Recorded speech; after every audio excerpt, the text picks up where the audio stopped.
We don't give nobody no chance to come scrape up with street people them and go dump them a Central Elizabeth. We don't give anyone no chance to come and capture government land again.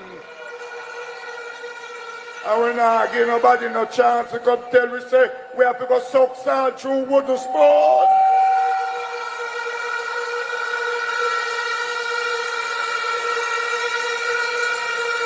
Labour rights. I have watched this parish grow. I have watched this parish grow under the Andrew Holness-led administration. And my God, do we want to change the growth of St. James? We have expanded our airport. We are building the perimeter road. The mayor have spoken about a number of developments that has taken place since this government came to power. And for Southern St. James, I became your member of parliament in 2020. And you have a little person running up and down saying, I have been there for decades. But you know something? I, as a member of parliament, can stand there this evening in Sam Sharp Square and I have my book of achievements that I have achieved in the last 5 years since I'm the member of parliament.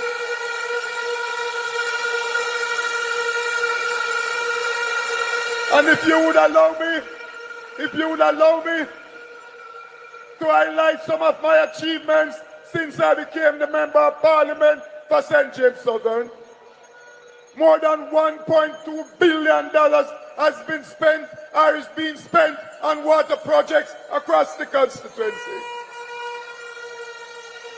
I can name a few of these projects. The Shetload to Mount Pelia, to Anchovy, to Roehampton water supply is in earnest. The Endeavour water supply,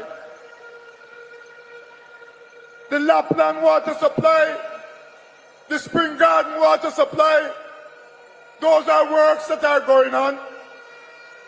If we look at our road and infrastructure development, we have developed a number of roads, namely roads in Mount Carey, roads in Roehampton, roads in Maroontown. Presently, under the government Spark program, we are doing road in Brissett Road in Cambridge. We are doing road in Maroontown, Maroontown to Sharp Castle Road. We are now doing road in Gully Road over in Comfort Hall, Nigger Ground Road up in Anchovy, and soon to commence Brissett Jubilee Road in Cambridge, Jagoon Road in Maroontown. Labour rights, don't be fooled. Don't be fooled by empty promises, because there's a saying that promises are comfort too. And I say so.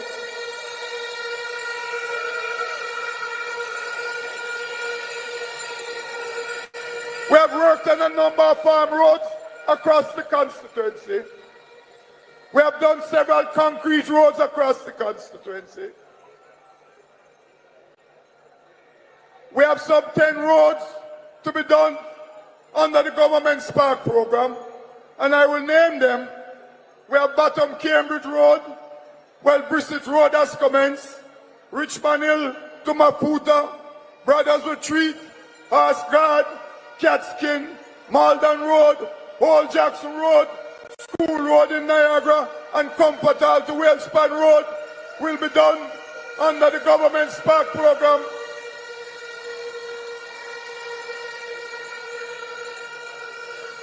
If I'm to look at the agricultural and housing sector, over my 5 years, we have spent some $5 million in upgrading of houses. We have spent some $2 million in farming, in assistance to our farmers. We have spent over $20 million to assist in small business across the constituency. Labour rights, these are initiatives that were placed by your government to make sure that we move our people from poverty to prosperity. And that is why The last social and economic survey showed that poverty was down by 8.2%, down from 20% a few years ago. So your government is working in your best interest. I said to you, we cannot be fooled by pie in the sky promises. We must stick to what you know, stick to what is working for you, stick to the progress of this government, stick to the prosperity of this government, and choose Jamaica.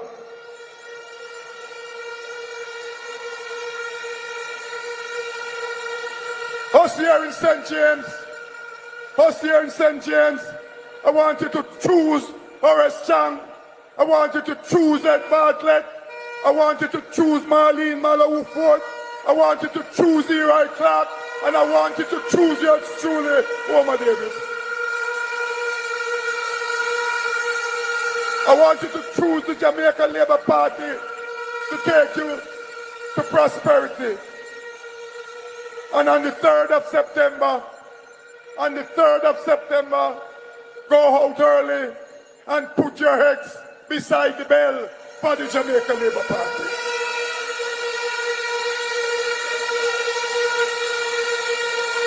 So as you leave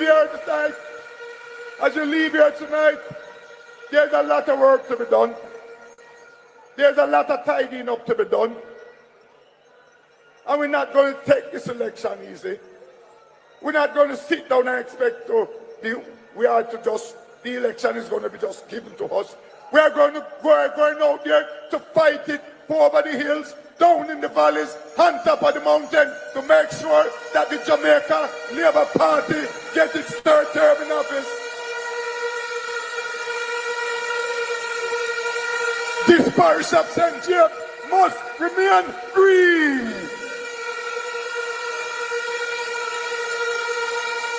And we're not giving it up. We know those dark days when the PNP was in charge. We know what they gave, and we are not going back there. I am determined to lead the people of South St. James for a 2nd term for the Jamaica Labour Party.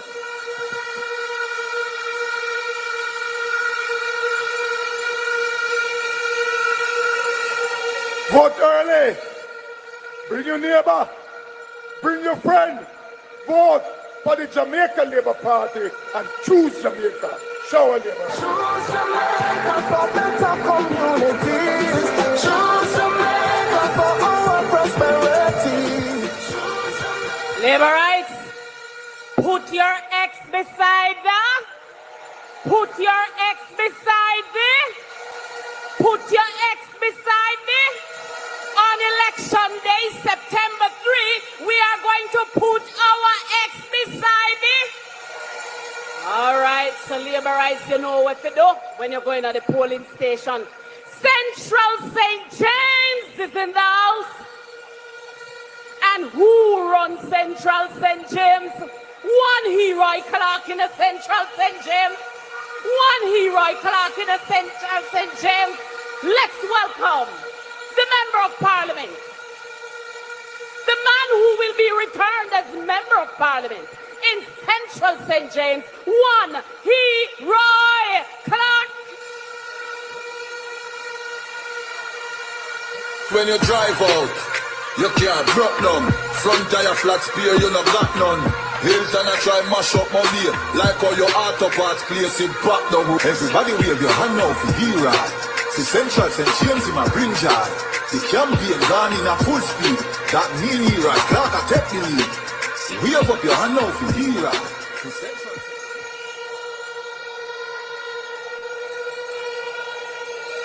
Labour rights.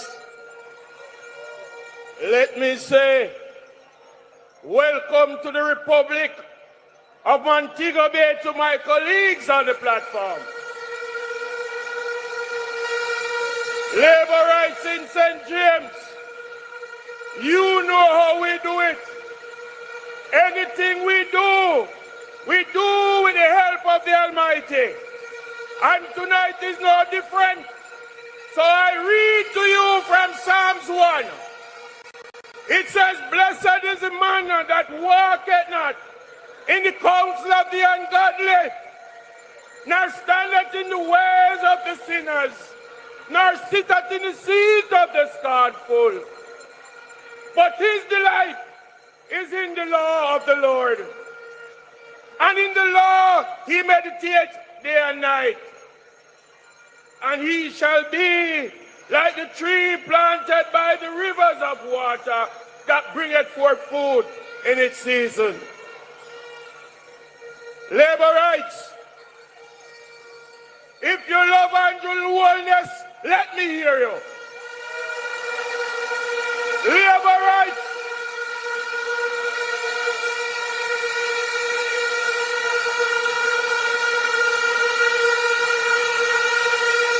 Labor rights. The third term is already loaded. Now we are ready to start to offload the third term. So we must make sure on the 3rd of September, at any time after 5 p.m., the only announcement that they will be making is 1 p.m. 1 p.m. 1 p.m.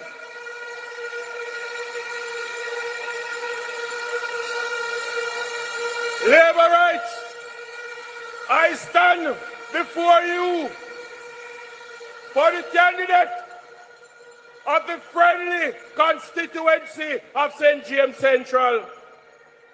Just as Joshua did when he stood in front of Jericho wall, so shall I stand in front of St. James Central, reminding you of the path that we as a constituency have taken to prosperity under the command of the most honorable Andrew Michael Holness.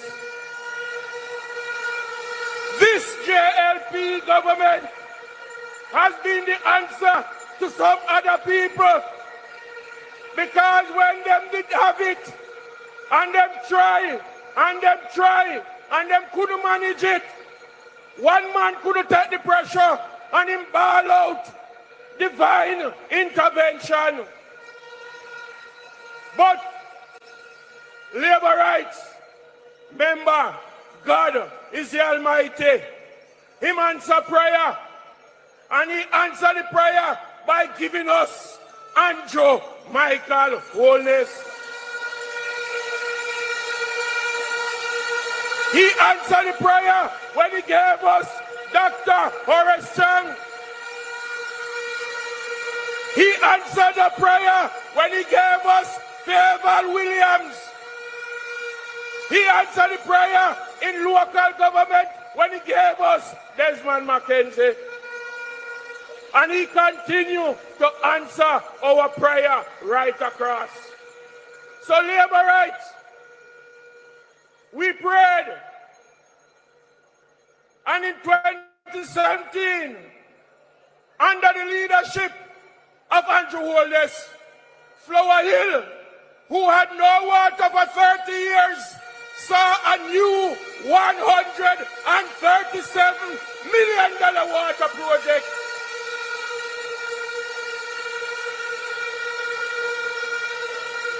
We saw $237 million water project from Quarry straight up to make it up. Every single road in Salt Spring have water. Every single road in Salt Spring, whether it be Cottage, whether it be Bucktour Lane, whether it be Repasture, whether it be Lobby Lane, whether it be Angie Lane, every lane is Barbara Green.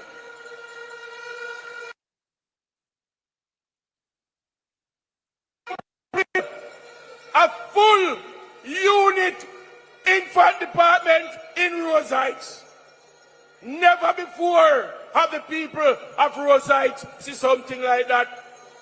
We went around to Green Pond and we built another infant department because we believe in our Pitney. is the children. They are the future. And so we must continue to invest in them. If you go over to Mount Salem, we're expanding the Mount Salem Primary School. All because we understand that many of our people in the inner city are unable to have a comfortable seat in school. And so Andrew said to us, he is expanding Mount Salem. We're not stopping there. We're not stopping there.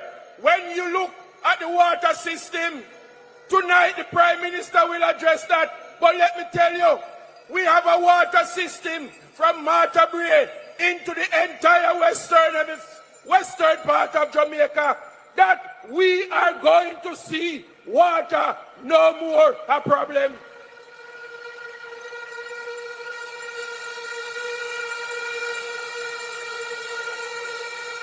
Labor rights. Labor rights.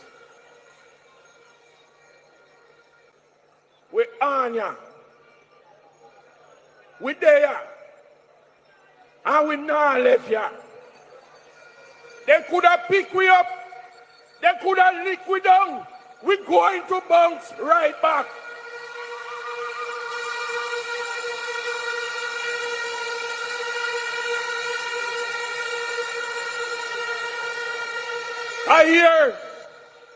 I tell you now, labor rights from Central, we know it. We have all kind of ants. We have red ants. We have biting ants. And we have mud ants. So when you hear some people, labor rights, I talk about them going to deliver. I know, yes, a whole delivery service in a Montego Bay. So we have a package to give to her so she can go deliver for we.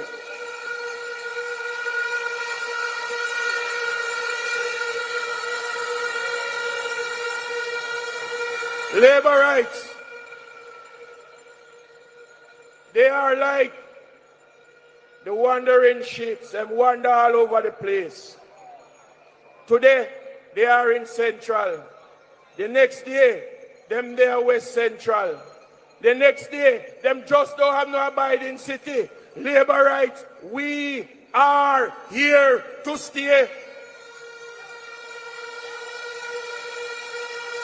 So labor rights, make sure, as of tonight, the person beside you, turn to them and say, welcome, neighbor rights. Welcome, neighbor rights. Because everybody that you have is now a neighbor rights. So I want to say to you, on the 3rd of September, go out early. Make sure you walk with every neighbor rights. Because anytime after 5 p.m., it is 1 p.m., 1 p.m., 1 p.m. Labor rights, shower labor rights. Do so much already, now we doing more. We doing Jamaica Labour Party, yes we doing more for you. JLP doing more for you. JLP doing more. Labor rights. Joining us on platform, we have to send a special greeting to the chairman of the Jamaica Labour Party, Robert Bobby Montego. Good evening, Chairman Montego.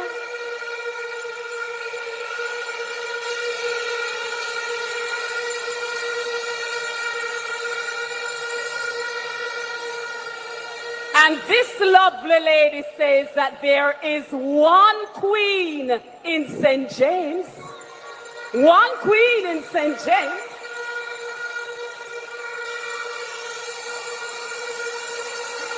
And the queen in St. James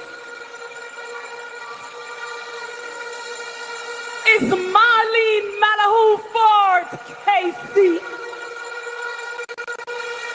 who will be returned as the Member of Parliament for St. James West Central. Marlene Malahoo Ford. Everyone West Central shouting, West Central shouting, Marlene get with the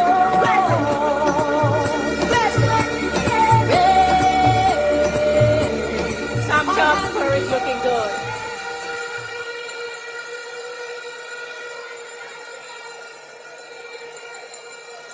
My Jamaican family, my Jamaica Labour Party family, my St. James West Central family. I greet you well from Sam Sharp Square.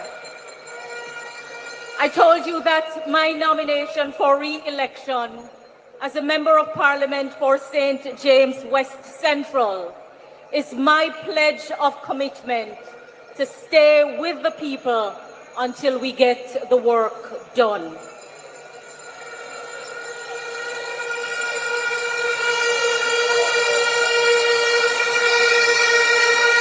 So, what I want to tell you, I crave your attention more than your applause. Unlike the opponent, I do not view serving you as a downgrade to my status. And I don't view the position of Member of Parliament as a crown. Because you see, if the head is unsteady, the crown will fall off and it will smash.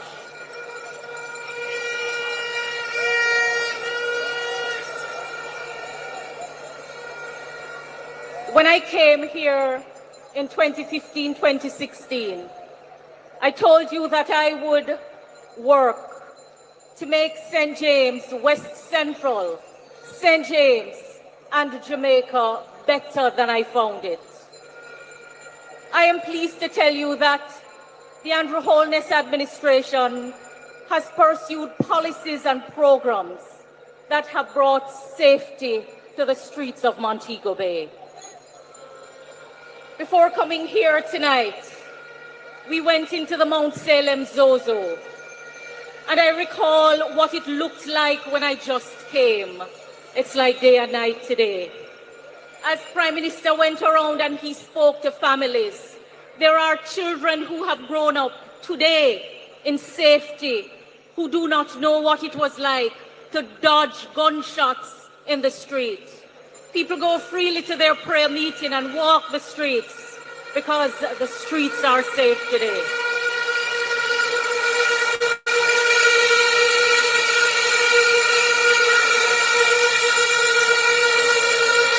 You know that the policies and programs that we have pursued have brought more jobs to St. James and Jamaica. But beyond the jobs, we hear you that we must also pay attention to the conditions of service, and we must pay attention to the pay that you get. So I want to assure you that even as we have delivered on creating jobs, there is more work ahead of us to do to ensure that the jobs in which you work provide decent work for you. And so I assure you that we will continue our conversations with employers and with you, the employees alike, to ensure that there is meaning and purpose in the work that you do. Because when we talk about a better Jamaica, we really are talking about a better people and a better state of mind.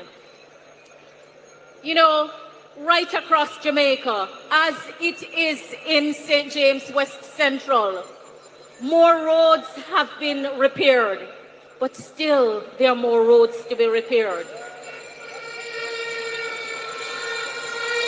I've made a commitment to my St. James West Central constituents, as I know other colleagues have made to their constituents, that we will continue to invest in our community infrastructure so that the homes that you have struggled so hard to build, that the value will continue to increase, and that you can go about freely and safely and comfortably as you go to work, as you visit your friends, as you go to school. For me, if you go across from Mount Salem to Granville to Spring Garden, the changes are obvious. The changes are obvious. People's lives are better off. But we know that there are still places that need to be electrified. So when we say to you that we will, when Minister Vaz tells you that we will be working on a new license with the JPS, it's to ensure that you are better served, not to put the people out of work. Because I hear that some people are going around telling the workers that a renegotiation of the JPS license is going to mean that you will be out of work. Let me tell you something. That other side only knows how to tell you untruth. The opponent who is going up against me, he has been going across St. James West Central, pretending to be responsible for the improvements in the communities. And I tell you, he has even gone into the neighboring constituency of St. James Central, claiming the work of the mayor. But they say, when you choose to deceive, you will be exposed. Ladies and gentlemen, we have spent a lot of time reforming government. Because, as I've told you, when we campaign to form government, we want to ensure that government can serve you well. I have been entrusted with leading the most significant constitutional reform since Jamaica attained independence. To say goodbye to the monarch, goodbye to the king, where our people cannot even visit freely. When we began the work of constitutional reform, we did so on the understanding that becoming a republic was a shared goal between the governing and the opposition parties in the parliament. And we have spent a lot of time and a lot of resources investing in ensuring that our Jamaican identity can be brought to the fore, that we can have a Jamaican head of state who represents our Jamaicanness, who represents who we are as a people. And what do you know? The leader of the opposition has stood in the way of the change. And I say that we must take sleep and mark death, because Mark Golding cannot be trusted. He cannot be trusted. His words cannot be trusted. He wrote to Prime Minister Holness, asking him to move on with the change of Jamaica becoming a republic.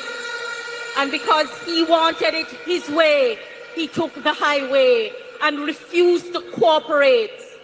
Prime Minister Holness and us have ensured that we have not politicized the reform of Jamaica's constitution, because we recognize that this work requires collaboration between government and opposition and the approval of the people.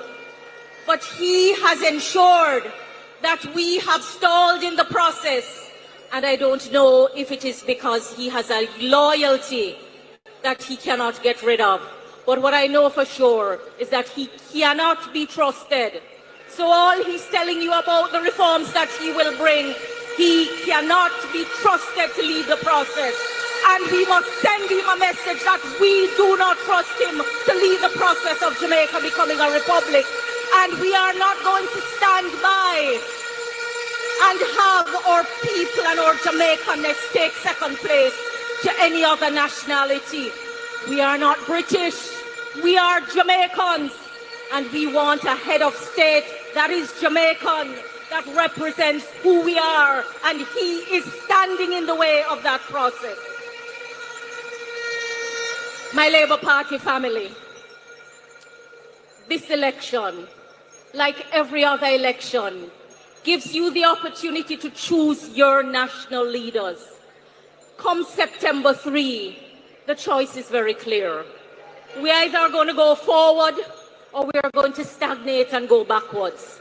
And we will not go back. We will not allow them to reap where they have not sown. We will not allow them to set back the people of Jamaica, because already they have told us that they will stop the programs that are improving your life. So, my Jamaica Labour Party family, I want to close with a special word to my St. James West Central constituent. As I go across the constituency, I hear you telling me that you want more time with me. You want to hear about the work that is being done in the Parliament. You want to hear about the work that is being done in the high seat of government.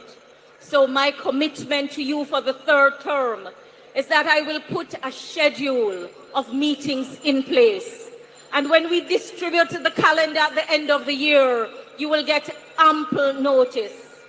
I will meet with you in your communities, and I will meet with you in your groups, in addition to attending your community development committees, your citizens association meetings, and your benevolent society meetings. You know, I will help you to navigate government better. Government is not just about the office of Member of Parliament. And a lot of the resources to make your lives better are placed in other parts of government, not in the constituency office. But I realize that you need help to navigate. And I assure you that I will continue to create the path for you so that no one will be turned away from an office of government. The last two things I want to say. Right across St. James West Central, the issue of land tenure is one of major concern. Already we have begun the reform of the law to ensure that you can get your titles. Many have received their titles. I assure you that I will simplify the law to ensure that you can get your titles. And I will continue to rewrite the laws to ensure that no law is oppressive to you and that you are respected. So my St. James West Central family, my Jamaica Labour Party family, on September 3, I want you to choose the Jamaica Labour Party. Put your X beside the bell. In choosing the Jamaica Labour Party, you are choosing Jamaica. Now hear this. The other man has put, just quiet down for a minute. Quiet down for a minute. I want to tell Mark Golding that at no time can he stand in the shoes of Andrew Holness. No time. Nor can his team match our team. So let me tell you something. I want Mark Golding, since he has made integrity an issue of this campaign, tell the people of Jamaica how you came to succeed in the seat that you are. What price did you pay? And what did you gain? I think it's only fair that you tell the people of Jamaica. We don't want to speculate. Tell us your role with FinSAC. Tell us your relationship with the former Minister of Finance. Tell us how your companies earn the profits of the backs of Jamaican. Come clean and tell us, because at no time can you stand in the shoes of our leader, Andrew Holness. Who are the big man? Andrew, who run the island, Andrew and his team. And we say, to God be the glory. Forward ever, backward never. Put your X beside the bell. Choose the Jamaica Labour Party. Choose a better future for you. Wow. Amazing. The Labour Party women are awesome. Good evening to all the wonderful Labour Party women.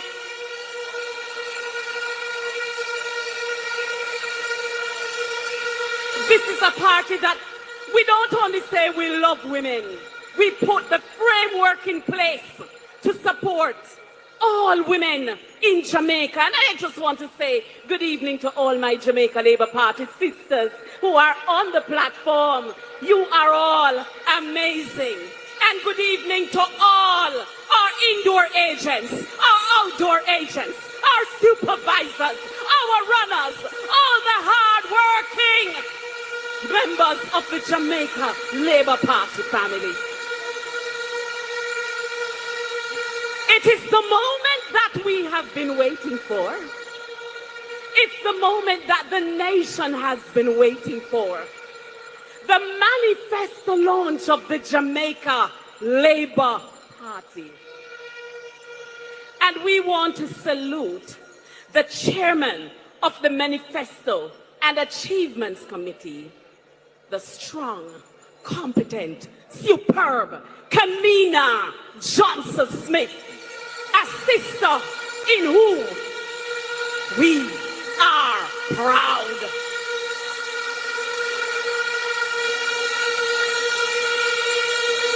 Good evening, Kamina.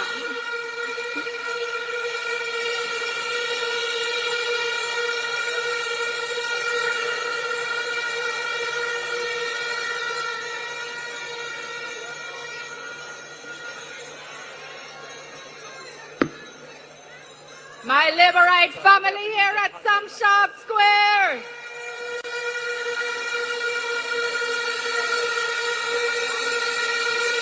My Jamaican family, both here and overseas, everybody who is with us online, everybody who is listening in, thank you for choosing to join us again and again and again and again.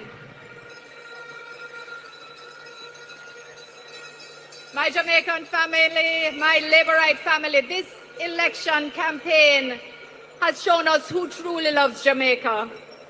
You have some people who only tell you that they love Jamaica, but we know them by their actions because they show themselves every time.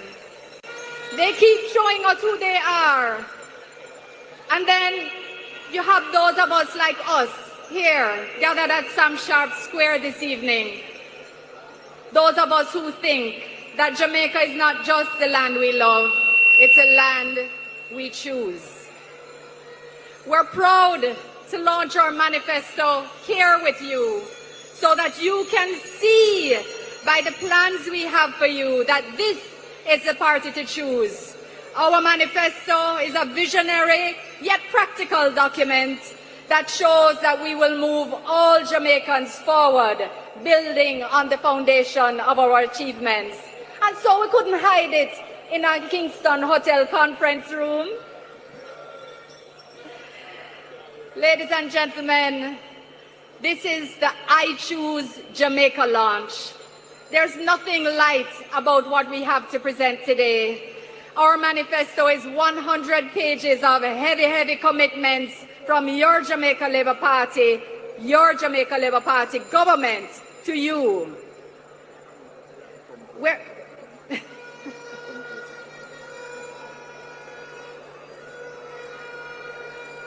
I know Kerry's supposed to be here with me, and I'm waiting for her to join me, because you know she brings the vibes. Kerry? Yeah. I'm here with you. Yo, yo, yo, Kerry. Yo, yo, yo. Hey, hey, hey.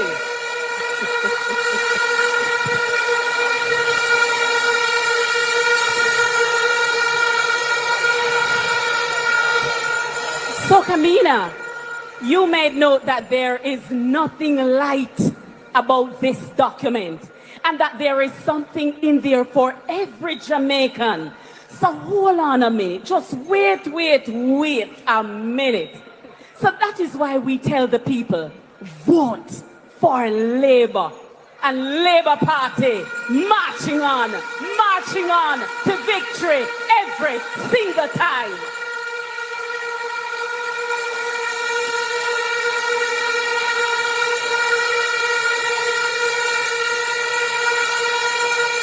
You know, my sister Kamina, no matter how they try to con the people and samplify the people, Jamaicans know that the government, the hand that they trust, is the hand of the Jamaica Labour Party. We support who support we. We did it for who did it for we. We stand up with who did stand up for we. And Kamina, Jamaicans remember COVID. Jamaicans remember where we are coming from as a party. Who did remember the lockdown? Who remember the no movement days?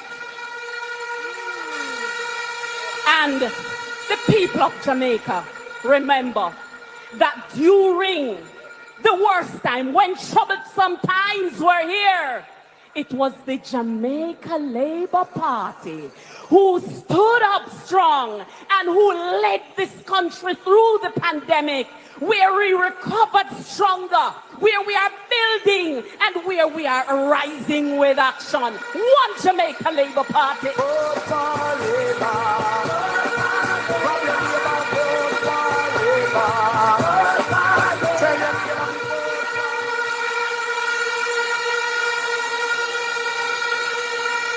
Labour rights. Make me see the shower finger if you know you didn't have to be a labour rights. Vote for Labour Party. It's a pretty Labour Party. Me a vote for Labour Party. Me and a party. The record achievement document has over 250 achievements of this government. The highlights by the ministry document spoke about what every single ministry and every single minister has accomplished for you. That is accountability. That is service. This is not like that other party and the British man who said him come to rule Jamaica. This is about service. So what is in the manifesto for Jamaicans, Kamina? Kerry, there is something in this manifesto for everybody. But I want to tell you that we're launching this on the back of the record achievements, our 256 record achievements, plus the highlights by ministry document that we made sure was launched last week. We've had 150,000 documents already distributed and thousands of digital downloads. So our record achievements document has taught us one very valuable lesson, that we must always take our message to the people. And what I want to share with you today, my Jamaican family here at Shamscap Square, we're not launching one document, you know. We're not launching 2 documents, you know. We're launching 3 documents today.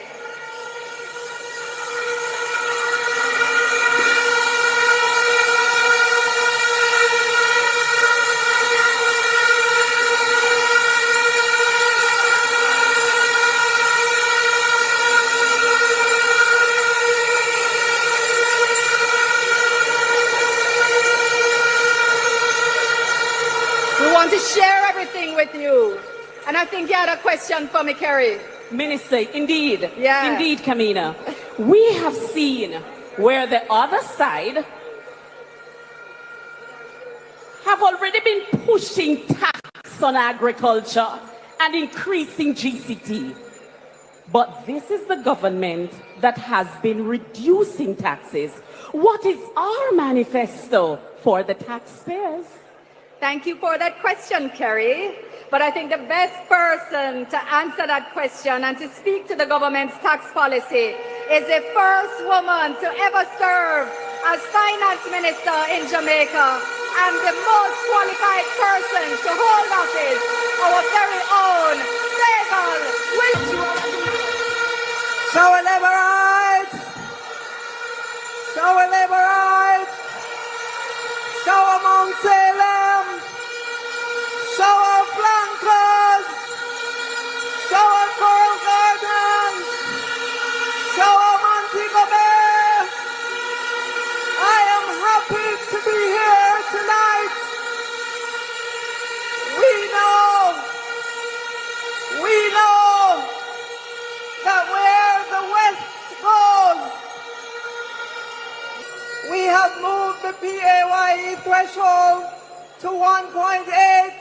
enacted the reverse income tax.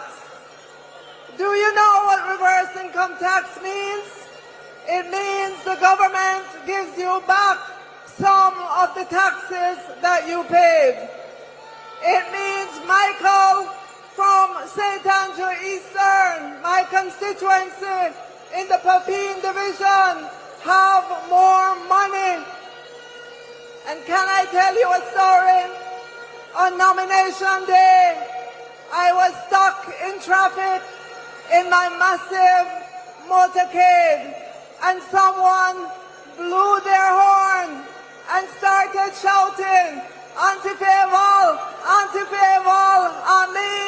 me buy one Pro Box, and money me a make now, and so thank you, anti-favor. Choose Jamaica. Vote for Labour.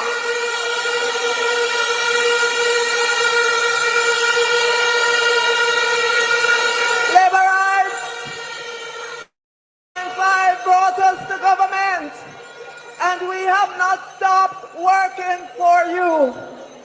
We want another term to continue working because we are not done yet.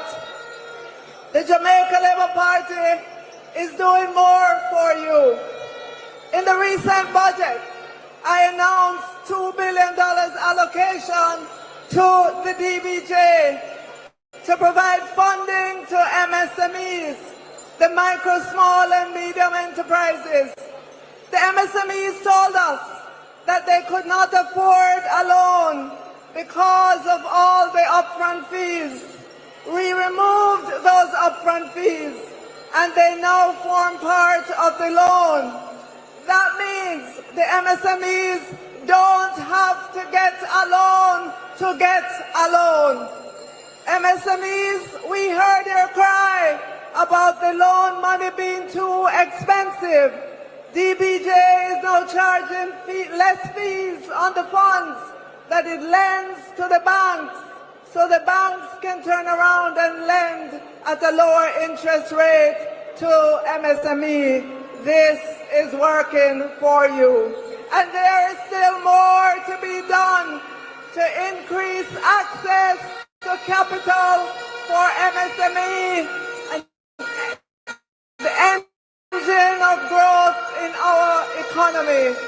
And that is why we are fast-tracking the development of the micro stock market to give the small entrepreneurs access to equity financing, patient money that will stay with the entrepreneurs through ups and downs.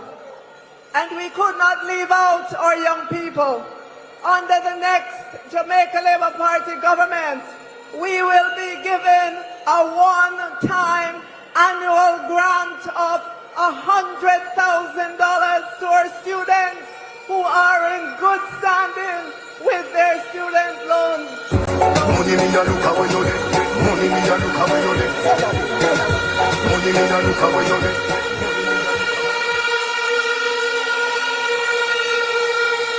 And we're doing this because we understand that many parents have been struggling to help their children through college. And I want to say to my supervisor, Diddy, from the Backbush community, this is for you and the many parents out there. The student can apply the $100,000 to reduce the loan balance or use it to cover the cost of a laptop or books, or use it to help to cover general living expenses. Labourites, this manifesto is credible. This is a credible manifesto. We have taken our manifesto to the people. We are not launching it in the air-conditioned comfort of a ballroom. We are in the streets with you because we are bold, we are strong, we are with the people here in Montego Bay, and we want to say to you, choose Jamaica. choose Jamaica Labour Party on September 3rd. Put your X beside the bell. Show a Labour rights. Show a Labour rights. Mobe. We don't fear them, no day. No fear them, no fear. Feel say you bad, come touch me then, come rush me then. Must is ugly then, but you. Any check where you are your friend, not try to send me can do. Him must say, we're the win, action with you.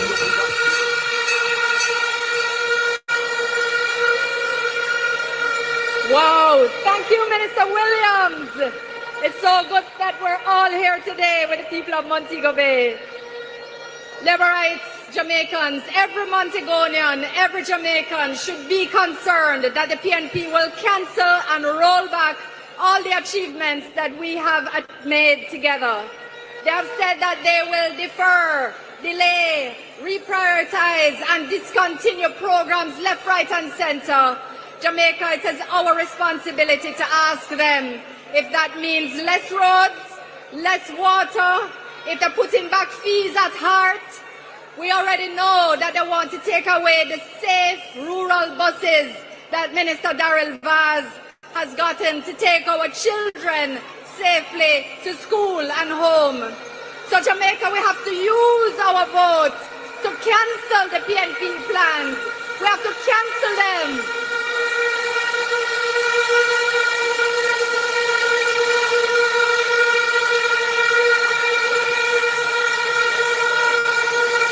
Jamaica Labour Party is a party that believes that everyone is important and everyone deserves to see and know what they are voting for. So in our manifesto, we have plans for everyone. We have something for the farmer. We have something for the tourism worker. We have something for the entrepreneur. We have something for public and private sector workers. We have something for our women, our men, our children, our young people, our environmentalists, our entertainers, our athletes, our vulnerable groups. And we are inviting each and every one of you to look at our achievements, our next chapter. We want you to look at our next chapter and we want you to read it, go through it and find what's in it. Choose what works for you, what you find that's important for you, and you will find every reason to choose the Jamaica Labour Party.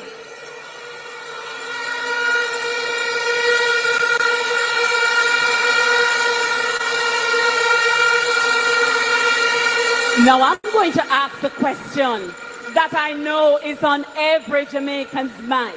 Kamina, is something in the manifesto for education? Absolutely. Of course, the Jamaica Labour Party is a believer in education. But because it is such a big deal, we have an education manifesto. The I Choose Jamaica next chapter education manifesto.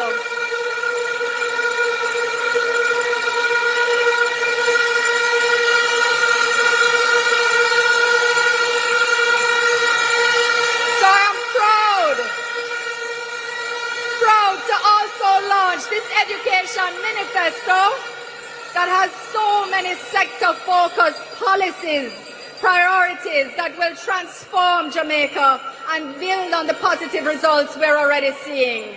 In the same way the Jamaica Labour Party government reformed the economy, in the same way that the Jamaica Labour Party government reformed our national security architecture, we are now taking aim at education. And our Minister, Dr. Dana Morris Dixon, building on the achievements of former Minister Favour Williams, they have already shared that our transformation process is already 30% in. Because we don't have enough time though, Kerry, I hope you'll forgive me if all I say is that I'm inviting our teachers, our students, our parents, our persons with disabilities, our men, our boys, our STEAM believers and our skill achievers, our readers, our learners, our mathematicians, everyone who is interested in childcare, go to JamaicaLabourParty.com and read our education manifesto. It's right there for you until you get your own copy. We do so much already, now we doing more. We doing Jamaica Labour Party, yes we doing more. For you, JLP doing more. For you, JLP doing more.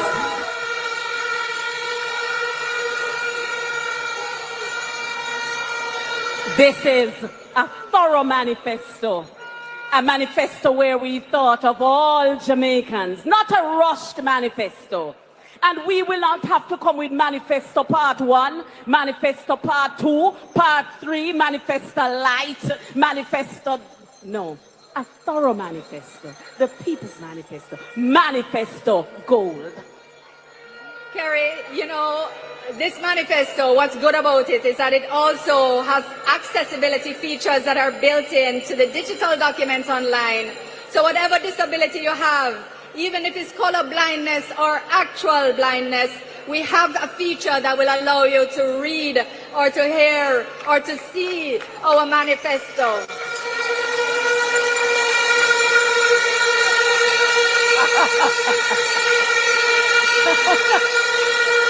We want to believe in everyone. So you know, Camina, want to draw you out. What you say? The PMP, they fail again? They get a F plus, Kerry. A F plus.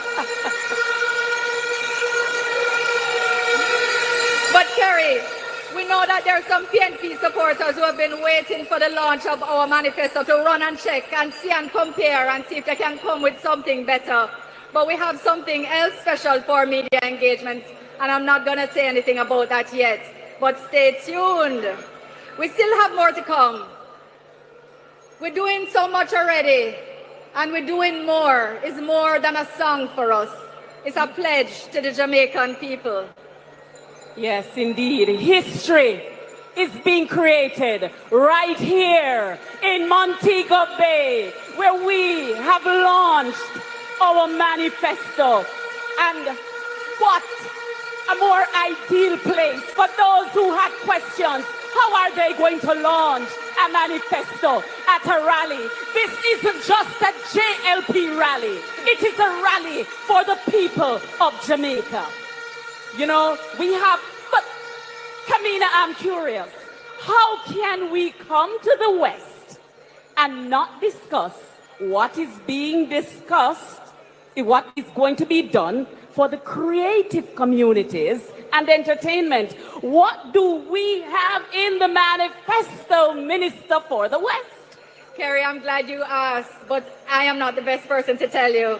Let's have a rising star from the West tell Jamaica what we have in store for culture and entertainment. Ladies and gentlemen, let's hear it from the Member of Parliament of Trelawney Northern. Let's hear it for Tova Hamilton.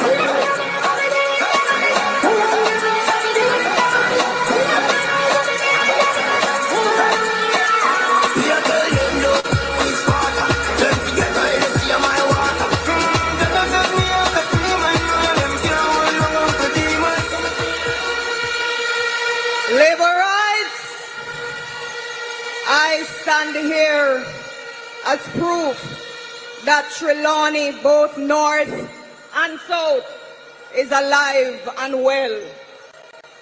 It is my honor to tell you what the Jamaica Labour Party has in store for the heart and soul of our people, the culture and entertainment sector. We are talking about every selector, every dancer, every singer, songwriter, every actor, every artist, every content creator. Jamaica's creativity isn't normal. From dancehall to reggae, from our theater to our festivals, our Jamaican vibes move the world. And yet, what did we hear in the debate last night? Crawford trying to pit one side of the sector against the other. the juvenile strategy of divide and rule.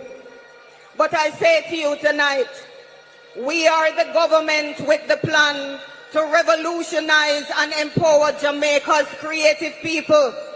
And we have already started. Who launched health insurance for entertainers?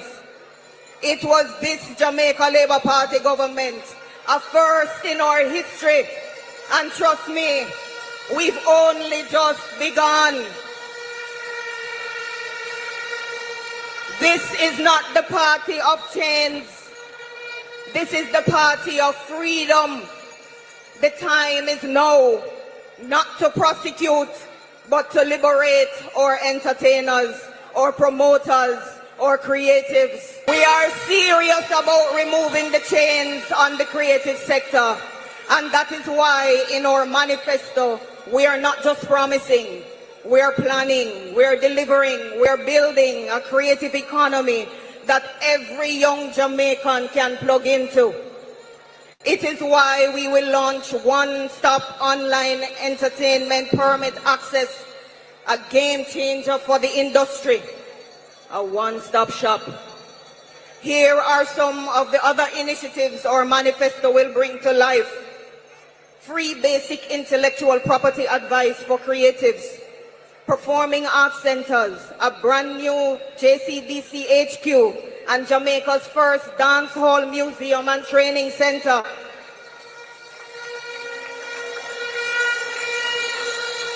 Special economic zones for creatives, 100 creative villages across 100 sites, a culture and creative practitioners institute, creative apprenticeships with mentors, incubators, and rocket accelerators to launch talent into the world. Strengthening of film and media by building on our already launched $1 billion film fund, expanding it even further. 24-hour entertainment zones, a reality, not just talk. Never again will a promoter be told that they should be prosecuted for plying their trade. We do so much already, now we do it more. We do Jamaica Labour Party. We will have bigger, greener festivals, concerts, carnivals, and global scale events rooted right here in Jamaica. A tourism for all our calendar.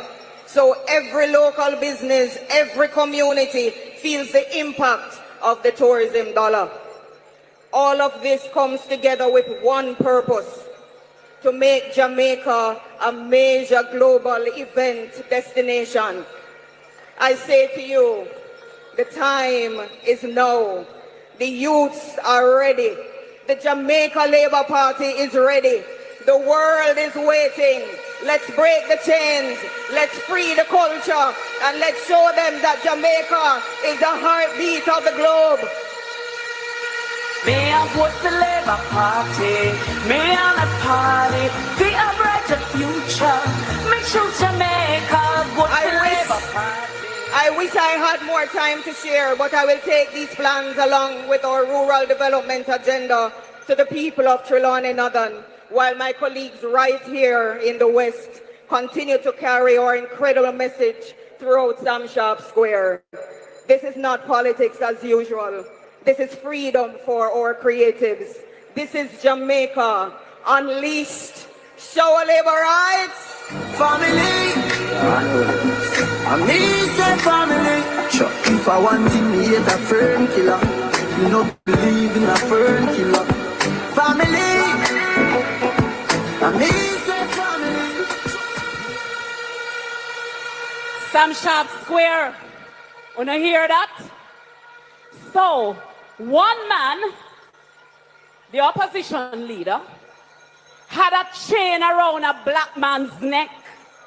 So it is not only symbolic, but also historic that we are here this evening in Sam Sharp Square to end and to send a message to the British man on Old Hope Road. that we are not in chains and that this manifesto is a demonstration of our right to choose freely. And Mobe, what a place. Mobe, we no fear, no dear.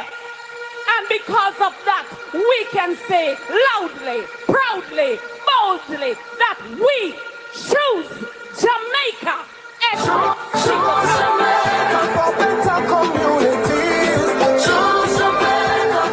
So guess what, Kamina? Them now go hang with like how them did hang Sam Sharp. No, not at all, Montego Bay. The PNP have always been the party of flip-flop. Those flip-floppers and political scammers. But we now make them trick we and mash we up in our life. Now make them trick me and kill me. No way, you must see me, I'm mad. Life are the greatest thing that me know let.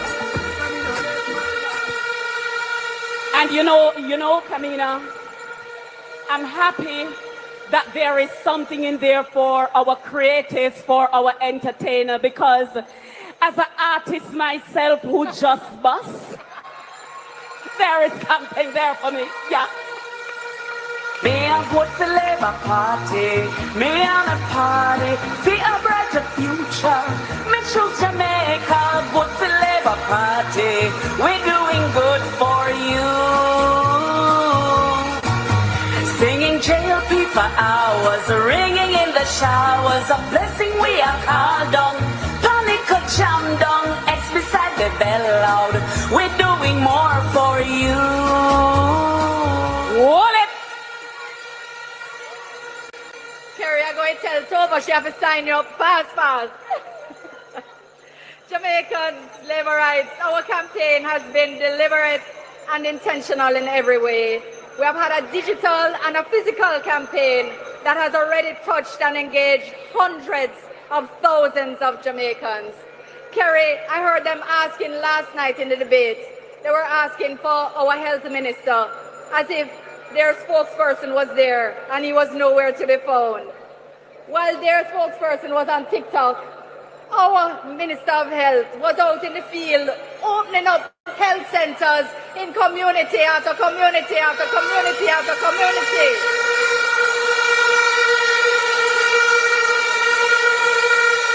And now he's here with us, Sharp Square, to speak to us on the future and the vision for health. Montego Bay, help me to welcome Dr. Christopher Tupton.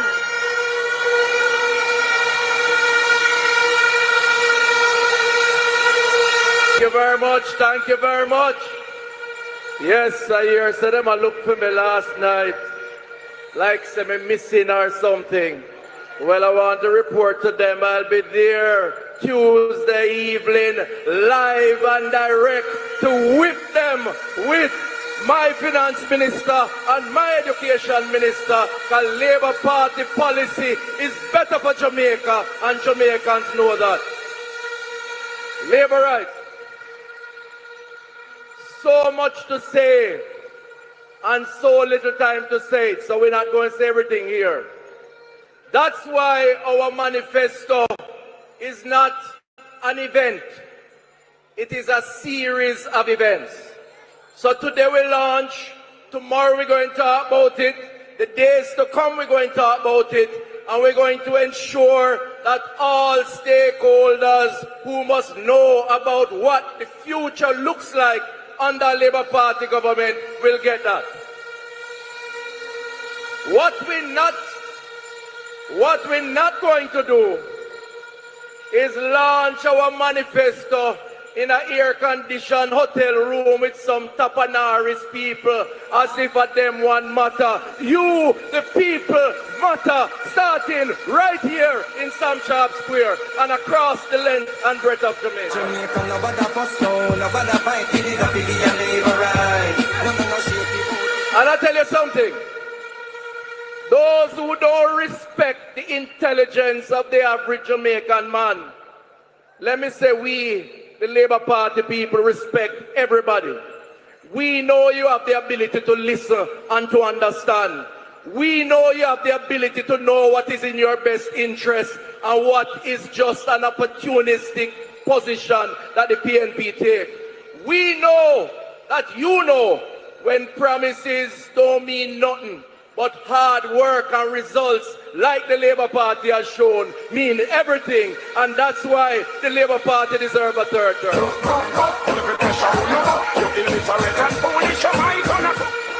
This manifesto,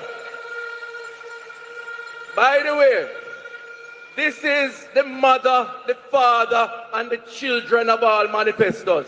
We don't need to relaunch no baby manifesto like when the other people they must say they are going to launch another manifesto. Obviously, they don't have no confidence in the first one that they will launch in the first place.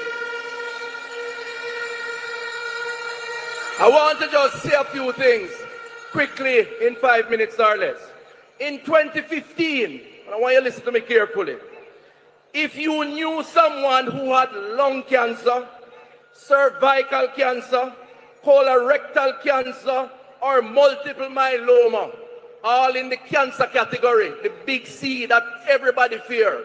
If you had somebody or knew somebody who had those cancers in 2015 under the PNP, dog, nyam, you suffer. You'd have to find the money to buy the medication to treat those persons, even if you had access to the hospital system.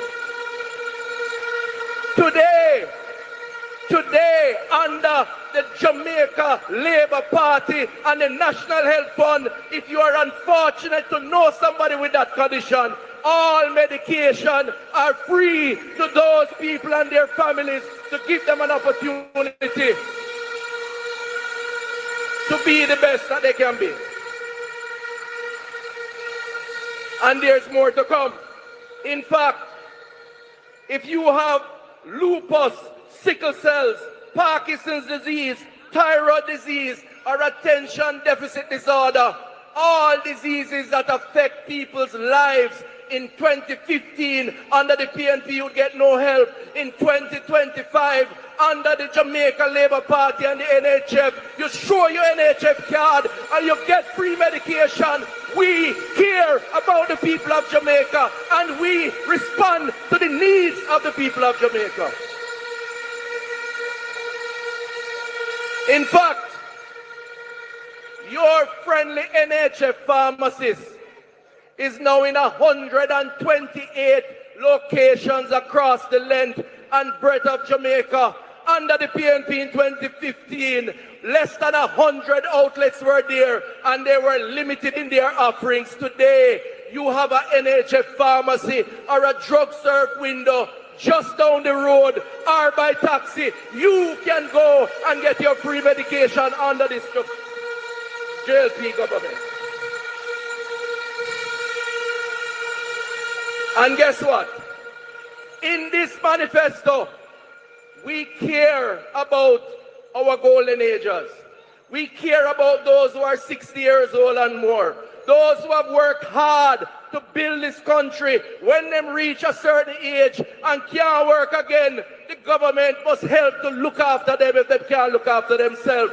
That is why this manifesto has a national health insurance that we will roll out in the next 5 years for those who are 60 years and over.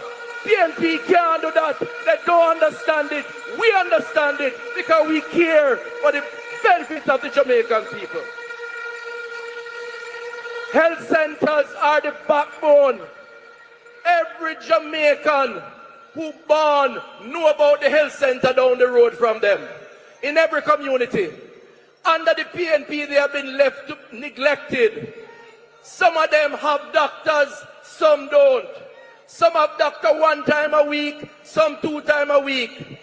This manifesto recognizes the importance of our community health centers. We are going to roll out in the next term 5 days a week doctor in health center that only have 2, and those who don't have, we are going to put a doctor in those health centers to care for people in their communities.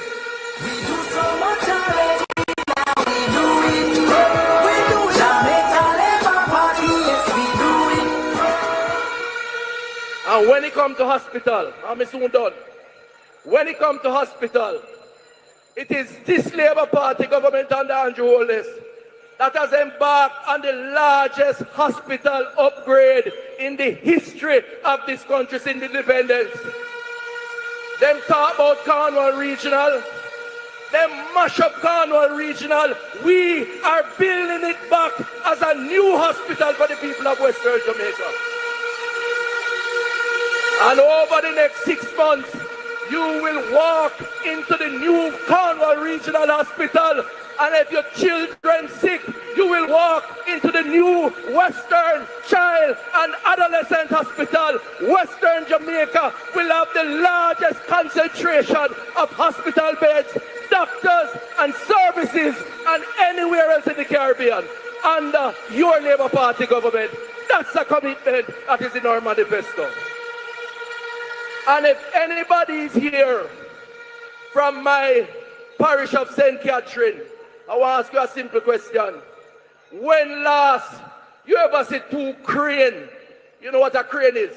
One high-rise something, we build high-rise building. When last have you seen 2 cranes in one place in Spanish Town? Well, if you go to Spanish Town Hospital, you see crane after crane after crane building a 6-story building at the Spanish Town Hospital. Your government doing that. Labour Party a big up Jamaica. We are one for Jamaica. We never let Jamaica. The people of Jamaica are not making any mistake when they give us the 3rd term when it comes to hospital build out. Because in our manifesto, the next stop will be the Kingston Public Hospital. We are going to build a new hospital at the Kingston Public Hospital. For you and your community, we will build up Jamaica. And I know Brother Desmond love to hear that.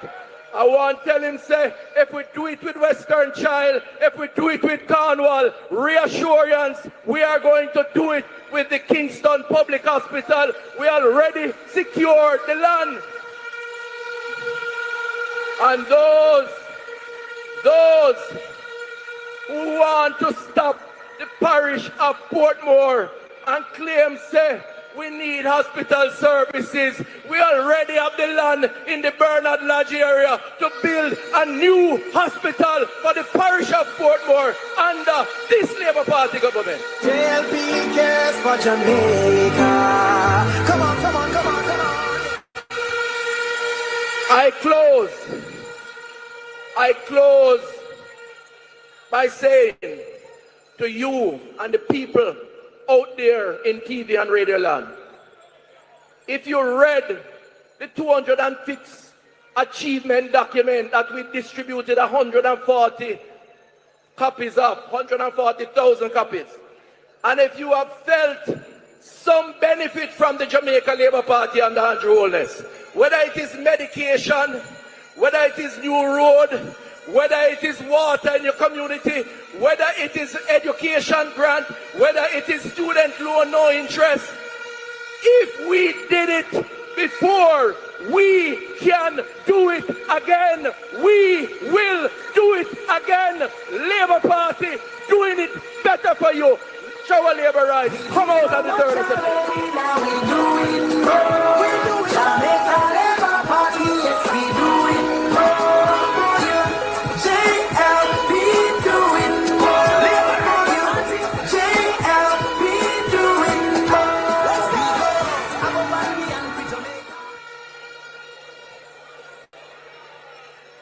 Kamina, I read somewhere, whoa, excellent, by Minister Tufton, Minister of Health. Let's send up that applause for Minister Christopher Tufton.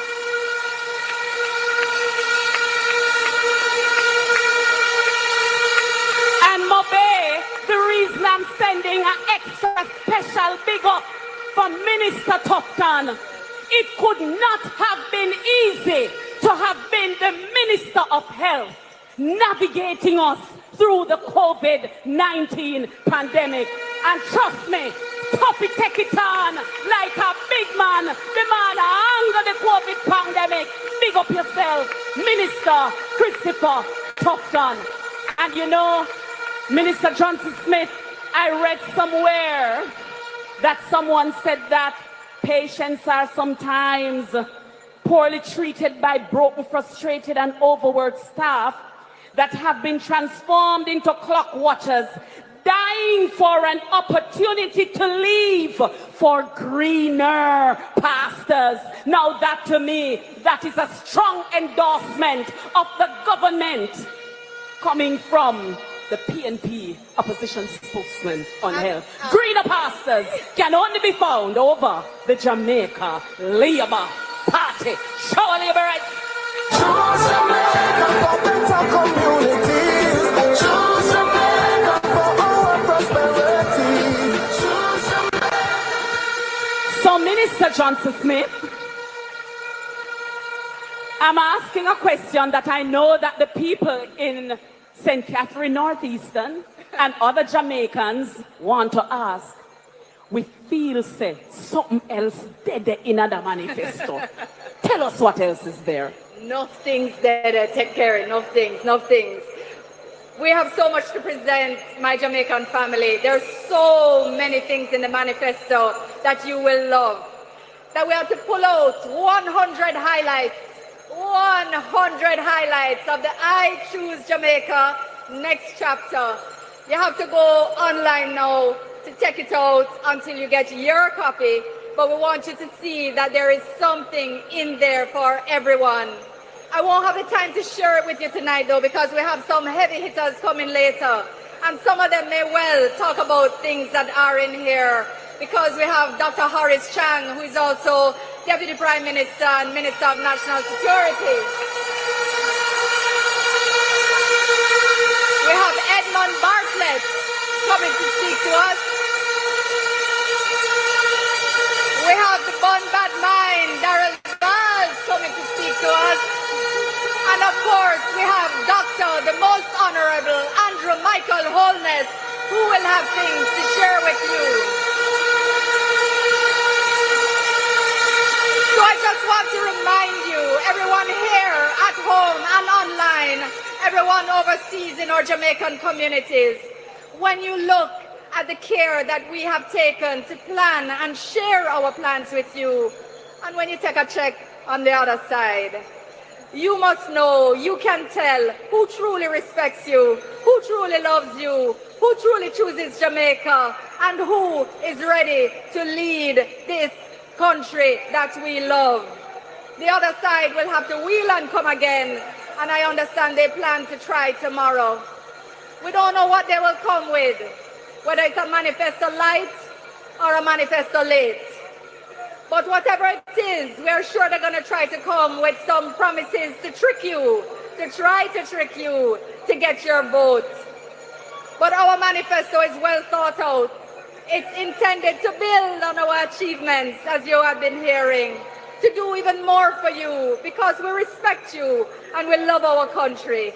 And we hope you'll join us online for our media launch, when we will unveil the next step in our Choose Jamaica journey ahead of the September 3 general elections. Labour Party, you can be proud of your team. You can be proud of your government. Thank you for your support. The JLP is an A team. We would never copy from the F+ team, so you must send them a message that they must wheel and come again. Choose what works for you. Share it with a friend. Download it and send to your friends and family. The next chapter is the Jamaica we've always wanted. It is the Jamaica that we choose. On September 3rd, my Jamaican family, put your X beside the bell. Choose Jamaica for better communities. Choose Jamaica for our prosperity. Choose Jamaica, this is what it really means. Choose Jamaica, choose JLP. Yes, we're building a better future together. Stay true no matter the weather. JLP standing bold through every plan like school and love. From hardships to hope, we've been paving the way. The very best of Jamaica starts today, and so we pledge our hearts to Moby, what a presentation. What a presentation. We thank Minister Kamina Johnson-Smith, a competent chairperson for the Manifesto and Achievements Committee. That committee has done an excellent job. And so, really, when you hear the PNP behaving as though they could lead this country better than the Jamaica Labour Party, we have to ask them when, where, how, when, where, which summer, which fear, which compass, which square. We have neither summer nor winter, neither blood nor fire. We have instead the days when the Labourite bells ring magnificently. Shower Labour rise.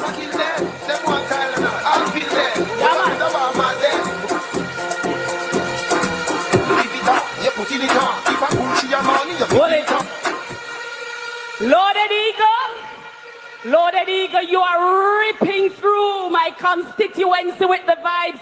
Labourites, what a good Labourite, what a strong Labourite, what a good, him have to be one Labourite. The youth tuned and turn up. Let us welcome to entertain us, Loaded Eagle. Labourite. Who do right there? Jamaica Labour Party. Yeah. Who do right there? Labourite. Doctor. Who do right there? Who do right there? Labourite. Where's the bell? Them can't run, them can't hide, them can't do what the Labourite. I go mash them up. Yeah. Labourite, why mash them up? Why? Them can't run, them can't hide, them can't do nothing. And you why mash them up? Labourite, why mash them up? Boy, road up is no, we ever know one yet. House of bill no, we ever know one yet. Development, we ever know one yet. Love the progress, we ever know one yet. Ring the bell, them, we ever know one now. Blow the hand, them, we ever know one yet. Who am I, sir? We ever know one. Champion, him a real champion. Them can't run, them can't hide, them can't do what they get. And you why mash them up? Labourite, why mash them up? Why? Them can't run, them can't hide, them can't do what they get. Labourite, why mash them up? Labourite, why mash them up? Let me see the two finger. If you vote for Labour, get yourself together. Make you vote for Labour. Remember Siaga. Remember you, Shera, Honorable Santa, Shahidi forever. Them can't run, them can't hide, them can't do what we get. And you why mash them up? Labourite, why mash them up? Boy, them can't run, them can't hide, them can't do what we get. Labourite, why mash them up?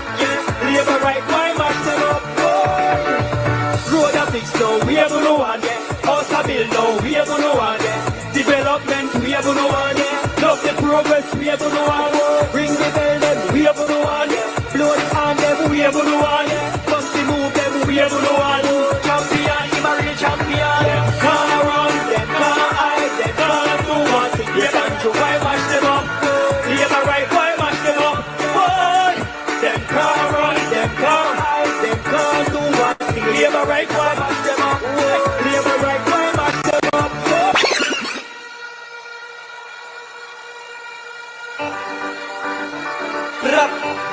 You know what hear song long time? I don't matter who sing it, no. I me do them. You not ready for the new one, yeah? You not ready? Yes, sir. When you go down to the police station, you feel go Labour. Put the egg beside the bed and make sure you remember. And you buy what them one by one. Labour buy what them two by two. Third defend what them three by three. Best government we run the country. Jamaica, look how we balance the economy. For the Labour, thank you, Lord. I know people never happy, but now they own a yard. Nobody's forgot the history. Education free for picnic. Around town we call it down a victory. When you go down to the police station, you say vote Labour. Put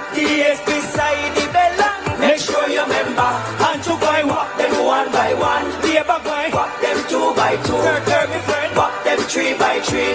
Best government we run the country. Labalang, who running the country? Labour. Who are the champion? Labour. 1 in a million. Labour. Prosperity. Labour.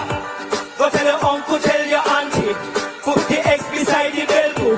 One and all I go for Andrew. JLP run the nation. When you go down to the police station, you have to vote Labour.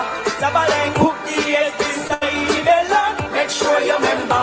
Andrew boy, walk them 1 by 1. Labour boy, walk them 2 by 2.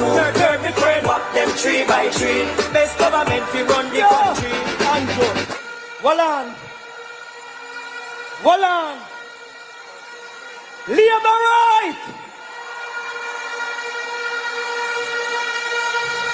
Me know no one that who do sang them. Are we?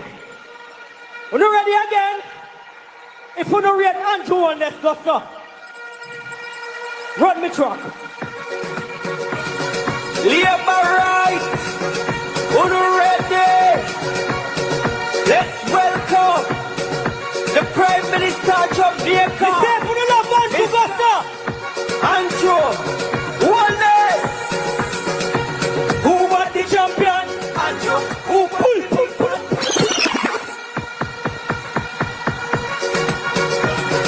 Labour right. Who ready? Who ready? Who am I after? Welcome. Who am I after? The Prime Minister of Jamaica, Mr. Andrew, oneness. Who was the champion? Andrew. Who was the big man? Andrew. Who run the island? Andrew. Who got the best plan? Andrew. Who was the champion? Andrew. Who was the big man? Andrew. Who run the island? Andrew. Who got the best plan? What am I saying now? Labour right, we ready now. Labour right, we ready now. Ring the bell, them heavy now. Ring the bell, them heavy now. Labour right, we ready now. Labour right, we ready now. Get beyond them ready now. Who am I after? The river coming down, no back to back, it's coming down. The river coming down, no back to back, it's coming down. Labour right coming down, no back to back, it's coming down.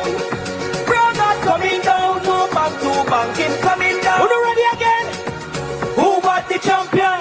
Andrew. Who was the big man? Andrew. Who run the island? Andrew. Who got the best plan? Andrew. Who was the champion? Andrew. Who was the big man? Andrew. Who run the island? Andrew. Who was the best plan? Again. Who was the champion? Andrew. Who was the big man? Andrew. Who run the island? Andrew. Who got the best plan? Andrew. Who was the champion? Andrew. Who was the big man? Andrew. Who run the island? Andrew. Who got the best plan? Andrew. Labour right, we ready now. Labour no. Labour right, heavy now. Labour no. Labour right. Oh, Labour right, we ready now. Big up the member of parliament. Every time. Shower. Jamaica Labour Party. Labour right. It is beautiful here.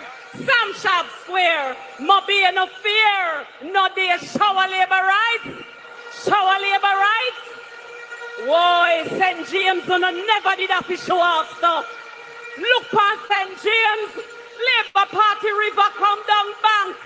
To bank. To bank. To bank.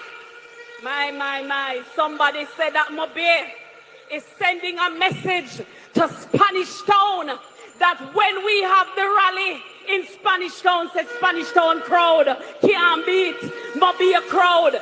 But I know Spanish Town now go take that shower Labour rights. Labour rights. The message is clear. We heard an awesome manifesto launch.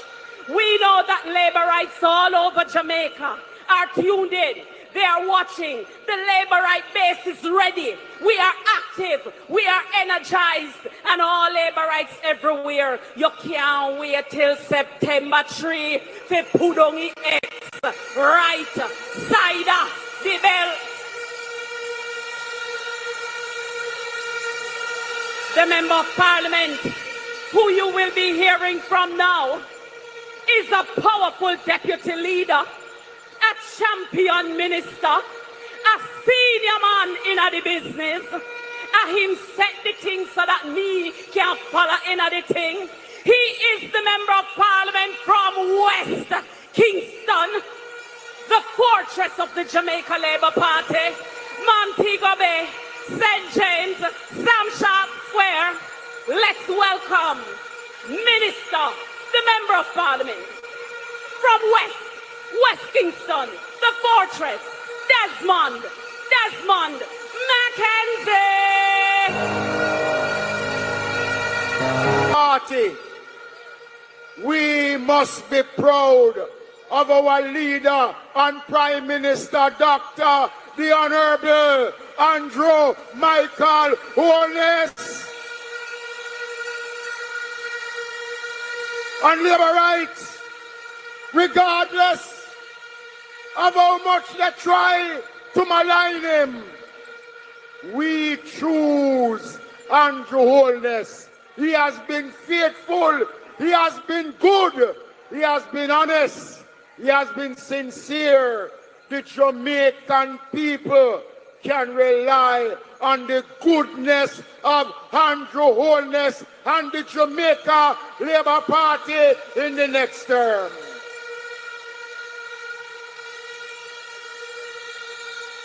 Want to thank my colleague, Member of Parliament, Currency Morrison. She did a wonderful job. Labour rights, give her a big hand for a wonderful job.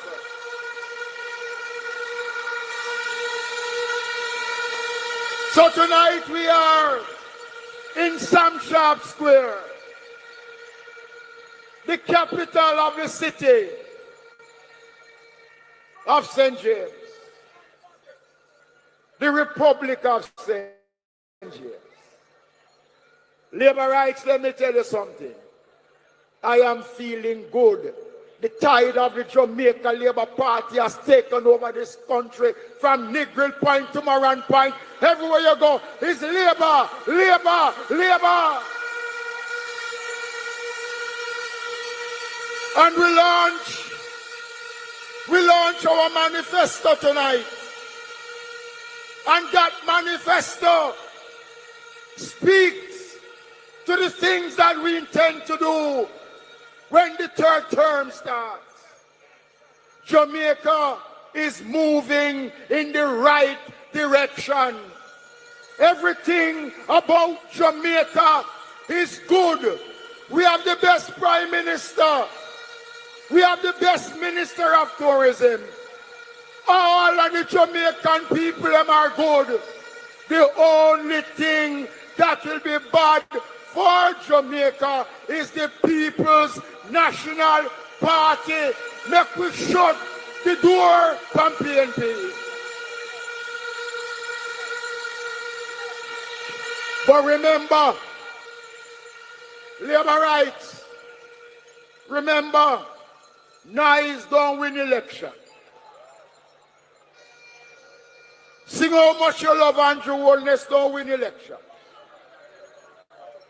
We win the election on election day. And we must prepare ourselves, labor rights, as we embark on this new journey, to take it, use it to the best of our ability.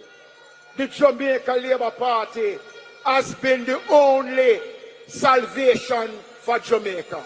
And so tonight, one of the pillars of the Jamaica Labour Party and its work is vested in the Ministry of Agriculture. He's not only the Agriculture Minister, the youngest man ever to hold such portfolio. He's the Member of Parliament for Southwest St. Elizabeth. And he's chairman of this area council. I want you to welcome Member of Parliament, Agriculture Minister, Floyd Rights, Shower Labour Rights, St. Elizabeth Labour Rights. Today, I stand here as the chairman of Area Council 4, the most successful area council in Jamaica that is responsible for the parishes of Trelawney, St. James, Hanover, Westmoreland, and St. Elizabeth. In that area council, there are 16 constituencies, and all of them are represented by the Jamaica Labour Party. We know that where the West goes, the rest goes. And I tell them, we do it already. We are going to do it again. We are going to show them how the West was won. Choose Jamaica. Vote for Labour. The reason why we won the West is because some of the best MPs in Jamaica are in this area council. The Labour Party went into your communities and constituencies and chose people who live with you, who understand your issues, and who wake up every day to make your life better. And that is why we were able to win constituencies that we did not have for 30 and 40 years. So when them come with a man who never perform a Westmoreland and send him go another Trelawney and talk about what him a gonna do, tell him to over and do that already. Labour right. When them come with a deportee from Hanover and carry him go Eastern Westmoreland, tell him anything he want to do, Garfield James can do that better. And when them come with a man who run well left St. Anne and find himself a Westmoreland, I tell you what him gonna do for the people of Westmoreland. Tell him if he couldn't do it for him born and grow, we will stick with Danny Lawrence.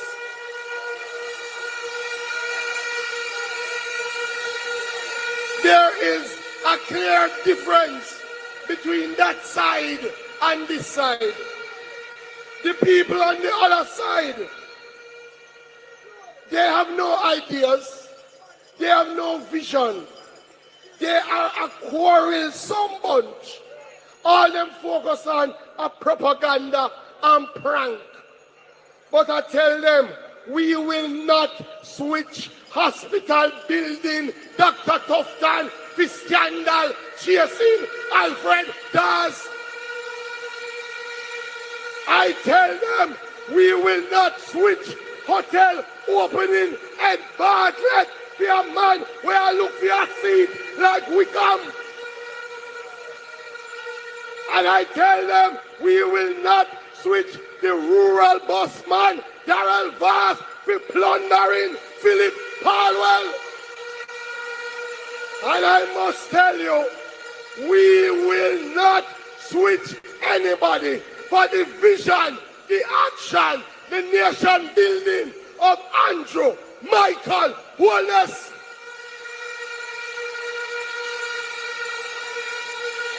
So they don't have the people and they don't have the plans. When I read what them say is a manifesto that can count as a manifesto, they say they are going to do a national irrigation plan. We have that already. And this government has put $10 billion to irrigation. They say they are going to build cold storage. We are do that already. This government has built cold storage in Manchester, in St. Elizabeth, in St. Mary. We are doing that already. And as our leader comes, I hear them say they are going to modernize fisheries. What that even mean? they have abandoned our fishers when they were government. It is the Labour Party that put fishing back on the map. We give them storage, we give them online platform, we give them wire, we give them boat, we give them engine, whether Lance's beer, whether White House, whether Galleon, whether Village beer, the Labour Party is the party for fishers.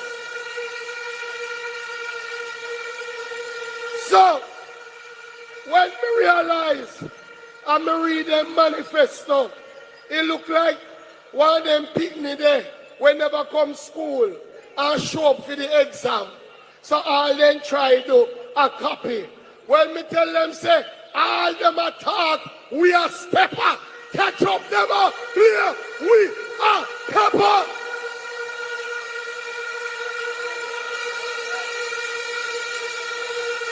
There is a lot in this manifesto for our farmers and fishers. We are going to do the first pension plan for farmers and fishers. A lot of you want to get involved in agriculture. You don't have any land. This Jamaica Labour Party government is going to put an agro park in every single parish. So if you want to farm, we will provide the land. And finally, we are doing a $3 billion program to help people go into protected agriculture. We are going to help you build a greenhouse so that you can farm and produce. So I say to you all, this election is about our future. This election is about our children. This election is about moving Jamaica forward. Do you want to go back to high crime? Do you want to go back to no focus on agriculture? Do you want to go back to tax after tax? We are moving forward. So we say, forward ever, backward never. Show our labor rights. Love you. God bless you. We do so much already, now we doing more. We do Jamaica Labour Party, yes we doing more. Thank you. Thank you, Floyd. But you know, here Floyd said something a while ago, that them a movement from parish to parish. I have a name for them, we call them round robin. Labour rights, let's welcome Minister of Transport, Member of Parliament for Portland, Mr. Portland himself, Darrell Vaz. Colleagues on the platform, I hear that the Prime Minister will soon be here. But tonight I speak to Jamaica. I'm here in Montego Bay at the Jamaica Labour Party mass rally and the launch of our manifesto. Jamaica, the PNP has failed Jamaica for many years. And every time Jamaica is moving in the right direction, they want to come back and run and take it and wreck it. They come with empty promises, rum talk, propaganda, and personal attacks. For the last 9 years, Jamaica has been planting the corn. We plant the corn in agriculture. We plant the corn in transport. We plant the corn in national security. And now Mark Bolin and his gang want to come run and raid the barn. It's not going to happen. Not under Andrew Michael Holness.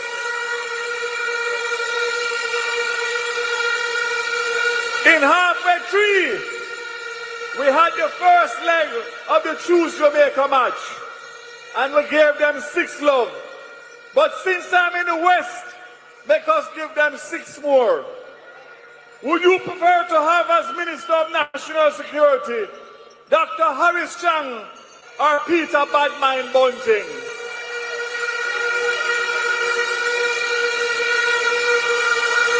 Would you prefer to have as Minister of Entertainment and Sports Babsy Grange or Deborah Hicklin, or Wavell Hines. True love to Labour Party. Would you prefer to have as Labour and Social Security, Perdell Charles or Floyd Morris? True love to Jamaica Labour Party. And the other true love is the one love we gave them in the debate last night. The true love we're going to give them next week Tuesday. And next week Thursday, I want you to listen to me carefully. You're going to have Bro God versus the British man.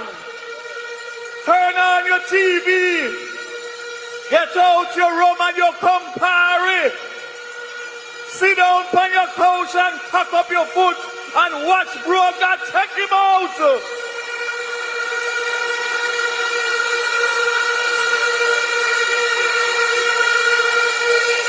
I want to say two things tonight.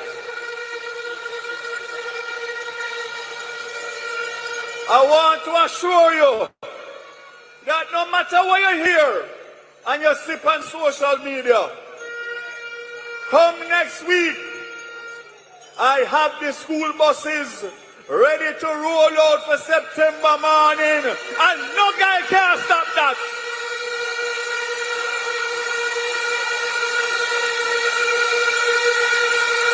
I change the doors from the right-hand side to the left-hand side.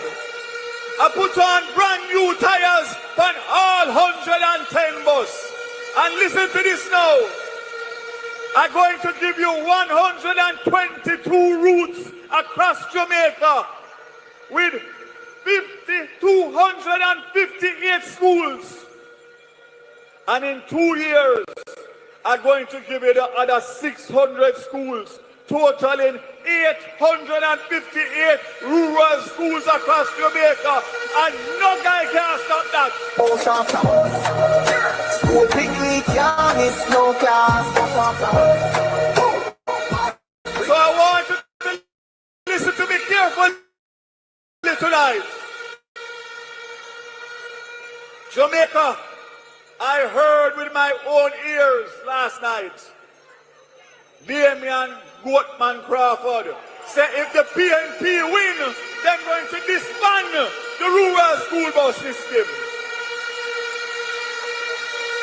And I say to him and the rest of them, Tom drunk, but Tom no fool, and they are going to pay dearly on September 3rd for that statement they made last night. You have had 743 children injured in road accidents involving students. You have had 63 deaths in the last 2 years. And we have had 15 children killed in road accidents in rural Jamaica since the start of this year. Oh my God Almighty, man. You're really going to want the people, Picnic, to continue to be killed off because of the transport that they are taking? I say to you tonight, vote them out. Vote them out. Vote them out. Vote them out. You know why? You know why? You know why? You must vote them out? Not because you are PNP or you are JLP. God don't like ugly. God don't like bad mind. And bad mind is not something you're born with. Bad mind in your heart when you're born. Slew them up their feelings, them a carry. Them done go already and them can't say them sorry, yeah. Slew them up. And I say to you tonight, you have a team here and a government and a prime minister that has given me the support. And I will take on Mark, Damian, Michael. I will take on all of them one time because me alone can take on all of them and slew them one time.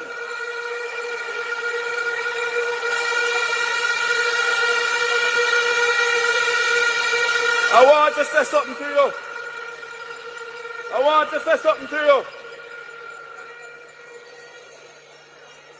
I'm going to give them JUTC bus. I'm going to give them Montego Bay Metro bus. I'm going to give them school bus. I'm going to give them American bus. I'm going to give them Chinese bus. I'm going to give them bus after bus after bus after bus after bus. School picnic, yeah, miss no class. Bus after bus. Pass bring right while them talk no class. So as I come down, there's one other thing I want to leave you with. GPS license is up for renewal in 2027. It's the first time that a Labour Party government will have the opportunity to negotiate a brand new license. The PNP had it in 2001 and 2016. And my commitment to you is that this government will negotiate a license that benefits you, the long-suffering GPS customers, for 25 years.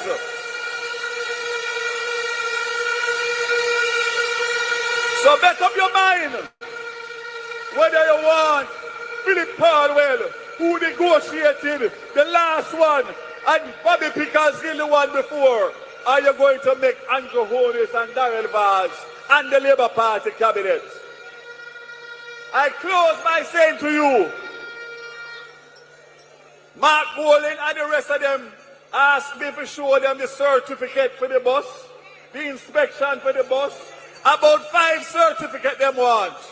The only certificate that Jamaica wants between now and election is to show me in Jamaican birth certificate and in UK renunciation certificate.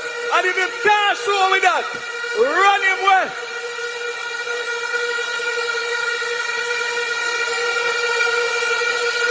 Any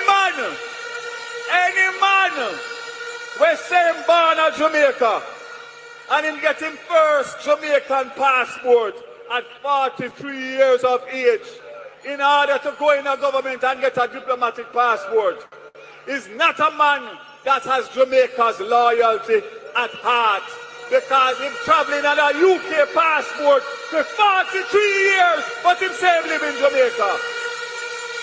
Look here, Jamaica, I say to you, and I speak to you from the bottom of my heart tonight, don't take this country and this Jamaica Labour Party election lightly on September 3rd. Because as my friend said, it is a difference between going forward and backward. And if you look at Mark Bowling, Peter Bunting, Dayton Campbell and Damian Crawford, and what they have said and done in opposition, you ever give them manpower in Jamaica and you don't recognize Jamaica in 2 years, then carry straight back to the 70s. Labour rights, Jamaica, I speak to you.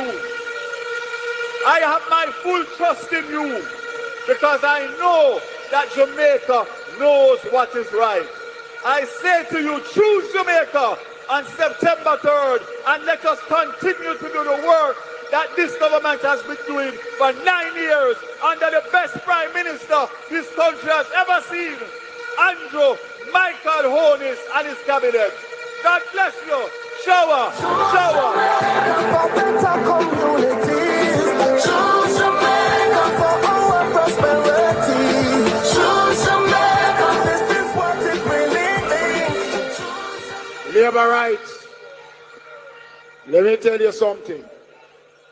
What Darrell said are true.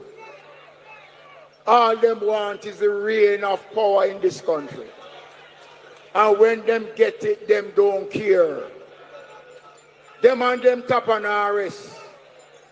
But we don't want a few tap on our wrist. Every Jamaican man and woman is our tap on our wrist in the Jamaica Labour Party. We are the People's Party. One of the outstanding modern day tourism leader, easily the best tourism minister in the English speaking Caribbean, East, Central, St. James, Headman, Bartlett,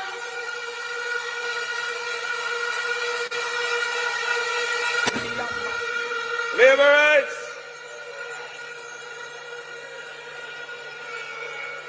Some sharp square. Labor rights in some sharp square. What a night. What a night. What a night. 10 days before the right time come when the third term is going to be had. What a night. And all I can see from the north and from the south and from the east and from the west is just labor rights and labor rights and labor rights And to go and walk them one by one. Labor go and walk them two by two. Third term if we walk them three by three. Best government we run the country. I want them to know that the days of those people, I call it no name, you know.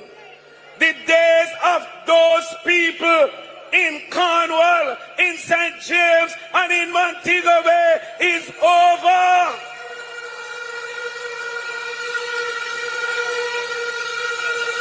And I remember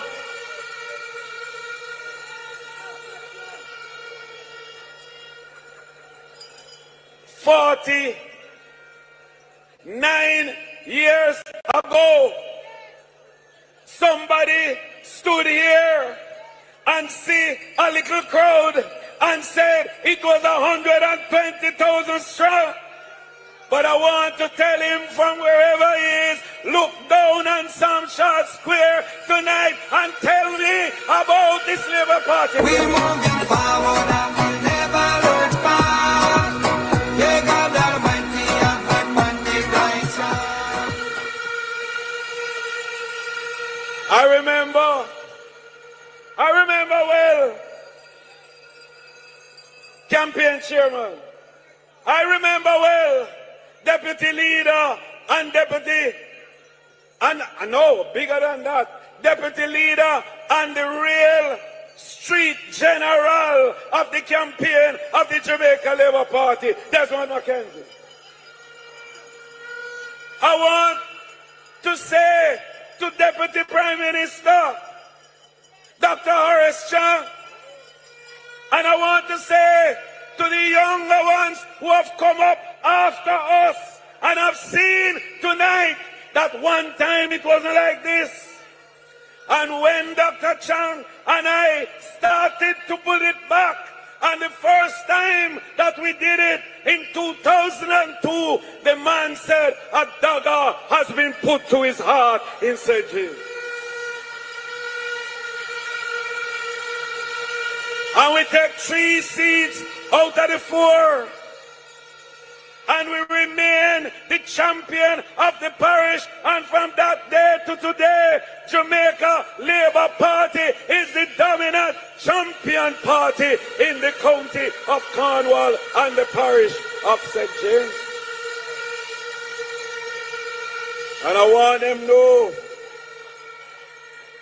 that we ain't stopping.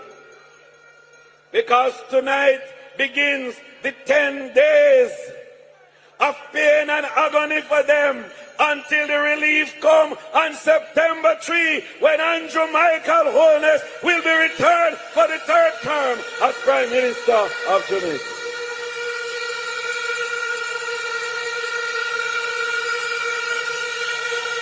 But you are not here tonight to only look at what this great leader, the greatest Prime Minister that Jamaica has seen since independence, and thank you Alexander Bustamante, and thank you Hugh Shearer, and thank you Papa Eddie. But Michael Andrew Holness has taken this one to a new dimension.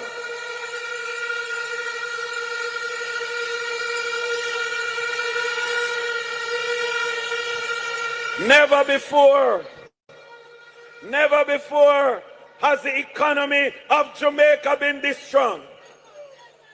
And even in the 60s, when we were getting accolades, and when Lee Wan Q came to Jamaica to see the industrial policy of Robert Lightburn and Labour Party government, not even then did we get the kind of world-class accommodation and world-class commendation that the government of Andrew Michael Holness is getting at this time. IMF endorsed, IDB endorsed, World Bank endorsed. Everywhere you go, them endorse we. And everybody is now sending people to Jamaica to study what Michael Andrew Holness has done to make the economy of Jamaica this strong.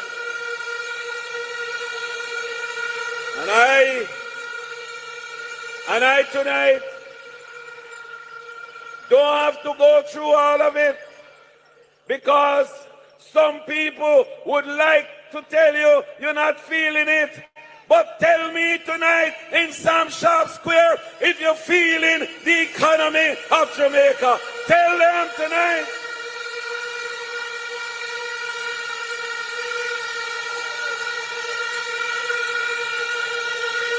And when we travel across the country with the campaign, it's thousands and thousands and thousands of people that come to every meeting and every motorcade and every activity that we do, because they are saying, me feeling it, man, me feeling it, and me feel good, me feel good, me feel good. But tonight, I want to tell you that what we are about is not what you felt already. Is what you're going to feel. Because under this administration and our third term, you hear the manifesto, you went through the manifesto, you see what the plans are, you hear what the programs are.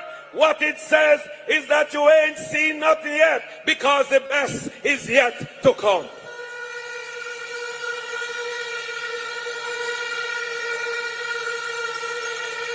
And we have taken tourism and put it to a new height.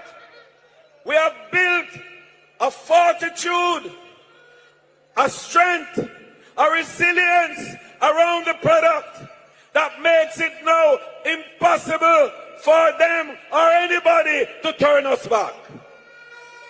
And we have grown under Michael Holness the tourism industry by 100% in the 9 years that we have been in charge of that industry.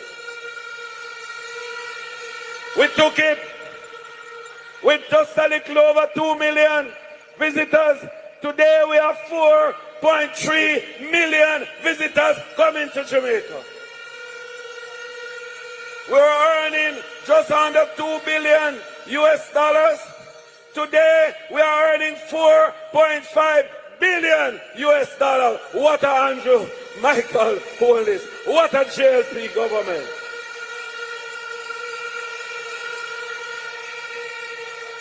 We have tripled the employment in the industry overall. When we came, we were just about 150,000 all told. Now we are running close to 300,000 people in Jamaica from all walks of life that are involved in the tourism sector. What Andrew Michael Holness. And our manifesto says it all. We have a powerful 18-point strategy for the continued growth of this industry. And when you go through the manifesto, you will see that the interest of the workers is at paramount in that constitutional arrangement which we have responsibility for. We are going to use a combination of legislative and regulatory arrangements to support the hard work that has been done to build the industry, to enable the workers of the industry to get a better reward for the efforts and the good service that they provide. We will develop a program that we're going to call Local First. You know what that means? It means we, the people of Jamaica, will have first call on all the supply requirements for tourism. And how are you going to do that? You're going to do that by building the capacity of all of you who are creatives to add value and to do more. So we are going to be making the little farmer in St. Elizabeth produce more. And the Minister of Agriculture is working with us to make sure that that happens. The farmers in Trelawney, the hair braiders, the liquor man with the straw work, the good cook shop across the road, and all the little people who provide services for tourism. We are going to ensure, one, that you are trained and developed. Two, that we provide funding for you. And three, that we provide marketing arrangements for you. Are we using digital marketing? So that on your phone, you can be contacting the hotel. Right now, farmers are doing it. They go on the phone, they talk to the purveyors at the hotel. They tell them about the fresh fruits. They pay for it on the phone and they deliver it to them in the hotels. Never before has anything like that been happening. But housing for tourism workers is the biggest part of this new plan. And we have put together already $500 million Jamaican dollars. I set up the website already. We start interviewing already. And we're going to start to provide loan support to the workers of the tourism industry so that they can own a home of their own.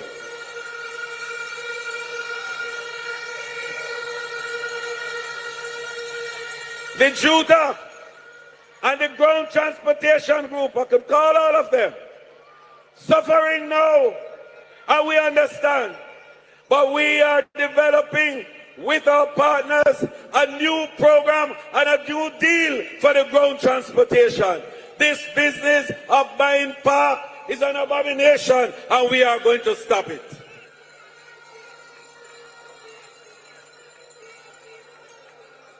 In the new administration, and we're dealing with moving to make sure you can take home more pay. So we're removing the tax from tips and gratuities.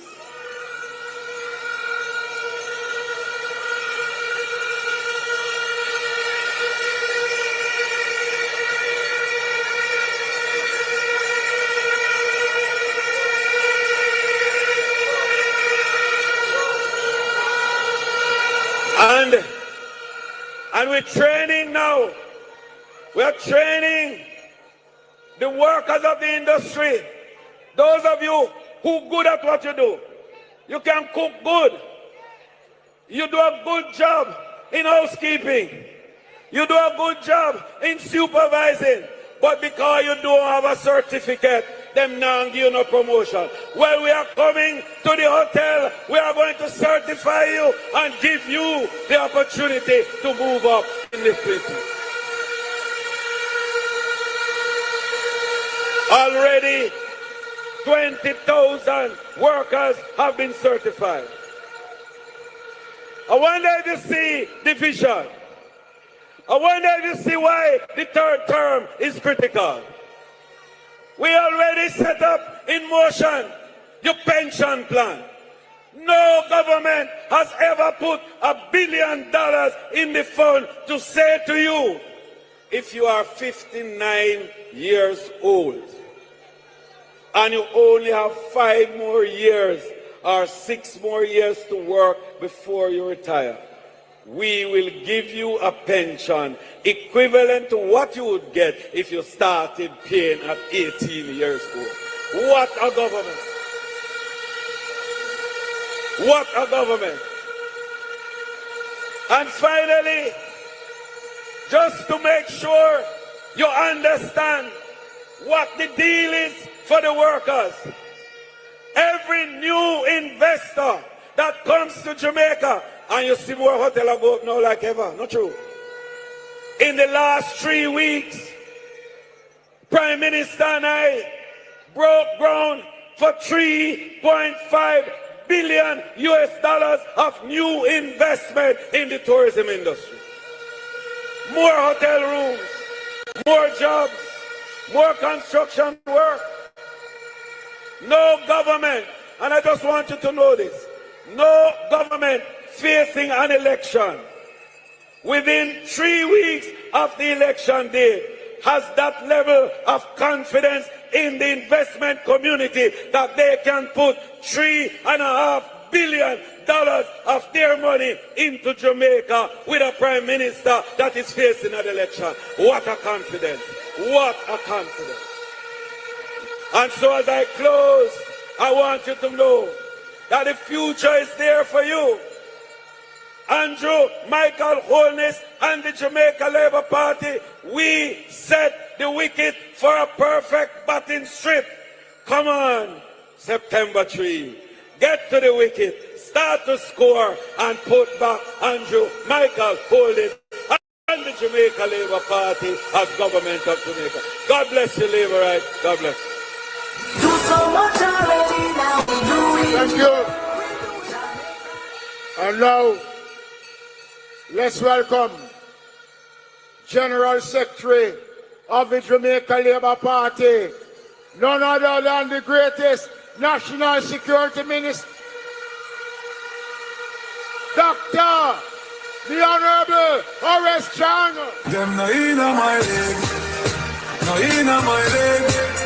Them a hip with a little bit of money up, carry somewhere, and after them a lead, no inna my leg. Labour rights, Labour rights, brothers and sisters in St. James. You feeling good? You look good. I like how some shots will look tonight. When some shots will look disciplined, organized and ready, I know the Labour Party is ready. This St. James, this Prime Minister and leader, Andrew Holness, we treat him well and we treat him right. And tonight we can say we're giving them 5 love in St. James.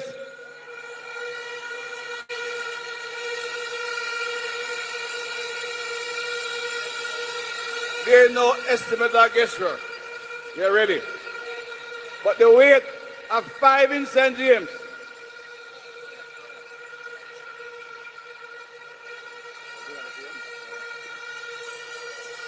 Some Sharp Square, what time is it?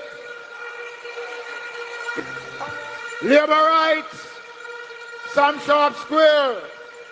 Let's welcome officially to the platform leader of the Jamaica Labour Party.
Show Labour rights.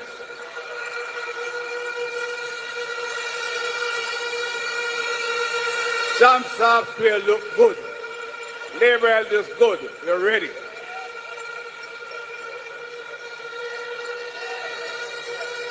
I want to again assure my leader and Prime Minister, St. James, 5 low. 5 low. But the weight of St. James, we're going to take our 2 brothers and sisters, Handover and Trelawney. We're going to make it 9 in this region for Andrew Honis. We're taking all of them and ensure on September 3, we will ensure Andrew Michael Honis return to Jamaica House as Prime Minister of this country. 3rd term loading. 3rd term.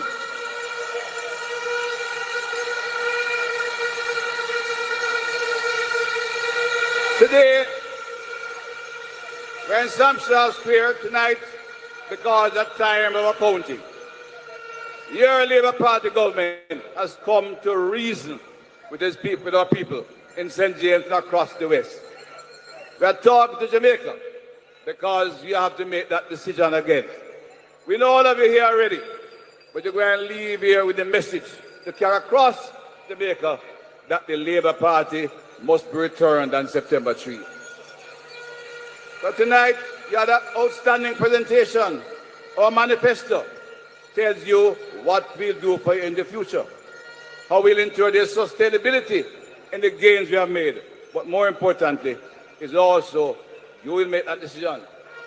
But I have to bring to you that we had an outstanding performance. You're not only looking to the future, but you're giving credit to your government for the work they have done under difficult and trying circumstances in the last 8 years. You know and understand not only what COVID-19 did to the country, but you understand the crime and the failing economy we inherited in Jamaica. The economy was falling apart. Debt overburdened the country. There was no money to do anything. And they talk and talk and talk and promise, but they couldn't do anything. Andrew Honis and his team, this Prime Minister, run the country well. Now we have some money to do things. But we're doing the right thing. This town, this region, from Savannah to Negrina, across Jamaica, crime ate out the heart of our people. My conscience would tell me, the old lady, the grandmother, I can't go prayer meeting, then they're going to kill me, but when they're going to fire gunfire across the road, they will hit me too. Them stop for church. The young men could not play football or do a little road robin in the district. We had to stop that. And this government invested in the security forces. We run the country so well, we could invest in the police force. And while we commend our officers, they worked hard, but understand, with the money we got, we recruited 6,000 young Jamaicans, your children, your sons and daughters, right young Jamaicans committed to peace and justice and good order. And they joined the police force because they found it a worthwhile profession. We invested in transportation for the police. We gave them motor vehicles. And my friend said, Norwood, Doc, when the whole crowd used to come up, everybody here, them come down on the bottom, pang, pang, pang, pang, up the hill. Now when the police car come, it runs smooth. They're equipped not only as new vehicles, with computers, with sirens. The officers drive in efficient vehicles. We built them new police stations. You got to Anchovy, you sit on the radio last week, brand new station, because we want sustainability. What I mean by that, we have the forward operating base in Norwood. But people say, don't move it, Dr. Chang. But we cannot keep our men living in tents forever. So we're going to build a new facility right there in Montego Hills, Special Ops West, where 380 police officers will be based in good accommodation. We're not building old-time barracks for police, though. We give them good place to live in. We make it efficient, and you have a better police force. They reason with you. Time, with murder reduced. Myself and council sit down with the men in flanker, and we reason. And Soup say, yes, you can start party again. So Glenn develop a party. Tell the Prime Minister you can come to night football at Bottom Pen anytime now. My memory of Bottom Pen. The very first I remember dramatically, and you here will understand. when I walked in the bottom in the morning, I saw a woman sitting in her chair, cold. Or when the other one on the street corner, right near Nesbury Tree, that was the scene we had today, is night football, almost all night, music and party in Bottom Pen.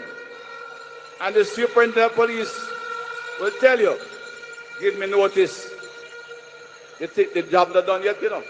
It's 1 year. It's only 1 year. We have more work to do because we also have to include the social transformation. And it has started, not only in the zone and special operations in Mount Salem or in Norwood, but a place like Bottom Pen, you know, you can drive from Bottom Pen right through to Norwood this day. When I came here, we park and walk. This government is about transformation of Jamaican life, transformation of the environment, transformation to give opportunity to bring peace and justice to our society. That is the commitment of this government led by Andrew Michael Holness. And I want to say one thing on justice issue. Because them people, they talk about justice.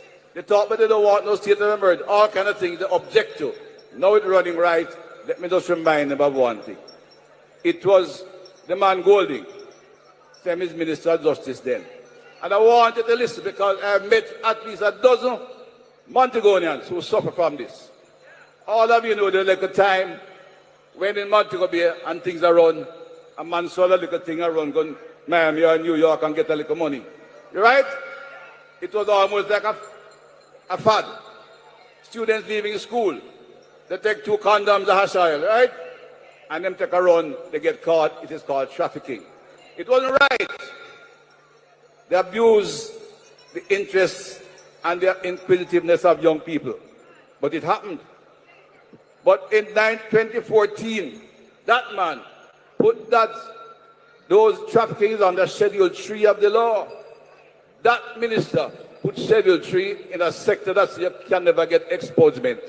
And there are a lot of people in Montego Bay. They have a life sentence. They go to Parliament and argue against life sentence for murderer. They argue against life sentence for abusers and child murderers and security murder. They come and argue against harsh sentences every time in Parliament. But they have modified the law to commit decent Jamaicans who made a mistake early in life to a life sentence. They cannot get a taxi license. They cannot get a promotion. We pledge to you tonight, we pledge to you that after September 3, we will ensure that the law is modified to give those people a chance again.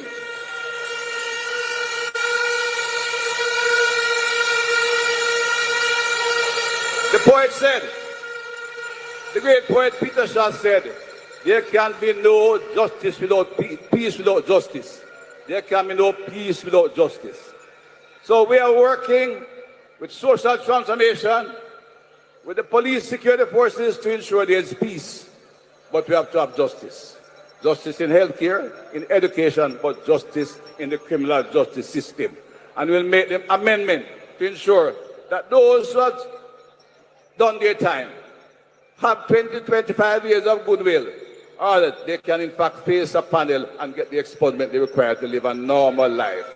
I met so many young people across my country, so many parents. I met the man in Norwood. He has his taxi. He has 2 Juta taxi. He work hard, honestly, never had a problem, but he can't get a license for himself. I met the young mother. She cannot tell her daughter where she cannot travel. She's suffering. We will have justice. And this government, led by Dr. Andrew Michael Holness, the team of Labour Party leadership across Jamaica, supported by every MP from Nigwil Point to Moran Point, because we're going to win them, we're going to beat them on just the 3rd, we're going to beat them 2 by 2, 3 by 3, 4 by 4, 5 by 5, till we reach all of them. We're going to whip them again like we did in 2020.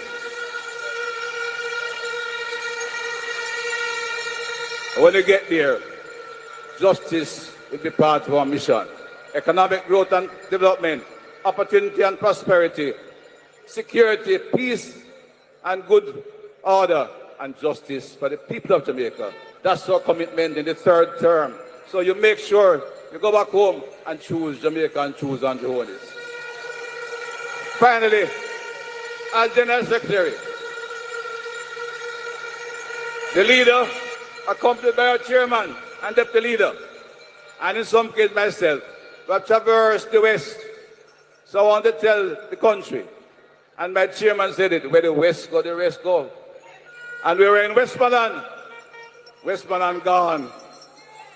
They gave our Prime Minister a rounding reception. We'll hear a little man talk, but make him talk. We will do the work, we will do the travel, and we will take Westmoreland home. I know about Hanover, and I tell you, my heart was warm when I come into Hanover over the last day with two outstanding MPs, grassroots Dave Brown, honest, hard-working Jamaica Davis. The people are responding. They came out in their numbers, and they made sure, we are making sure we're taking Hanover with St. James in here. And when we want to Trelawney, the two ladies, Mama D and Liquor Tova, who just spoke to you, Liquor but Talawa will send the old man into retirement because it can't compare. He's not only weak, he can't compare with Ed Bartlett in tourism. That is it. And here in St. James, our town, Green Bay, Montego Bay, right? Green Bay, shower Labour rights. On September 3, choose Jamaica, choose Andrew Michael Onis as leader and Prime Minister of Jamaica. God bless you all. See you again over the next few days as we set the deal and sign the certificate on September 3. God bless you. Do so much already, now we doing more. We do Jamaica Labour Party, yes we doing more for you. JLP doing more. Thank you. I want a much bigger round of applause because under Horace Chang as Minister of National Security, we have seen significant improvements in Jamaica.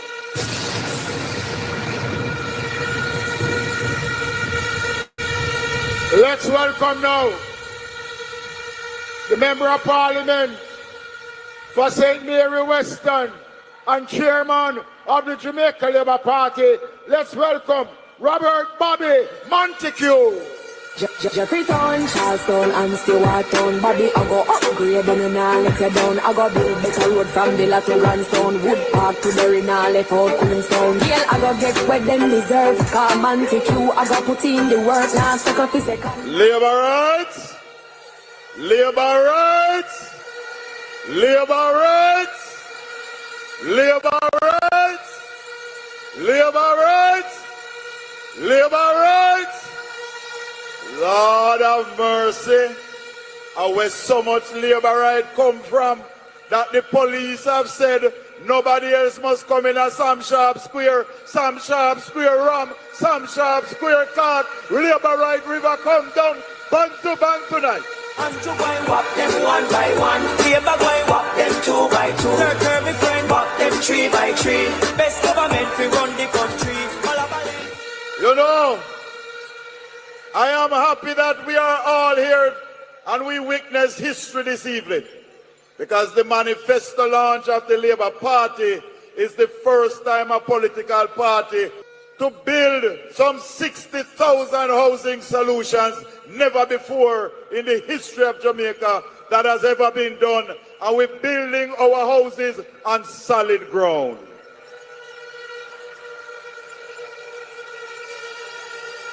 And I know that some of these 60,000 solutions will be all over rural Jamaica because even my constituency will get about 1,000 of these housing starts.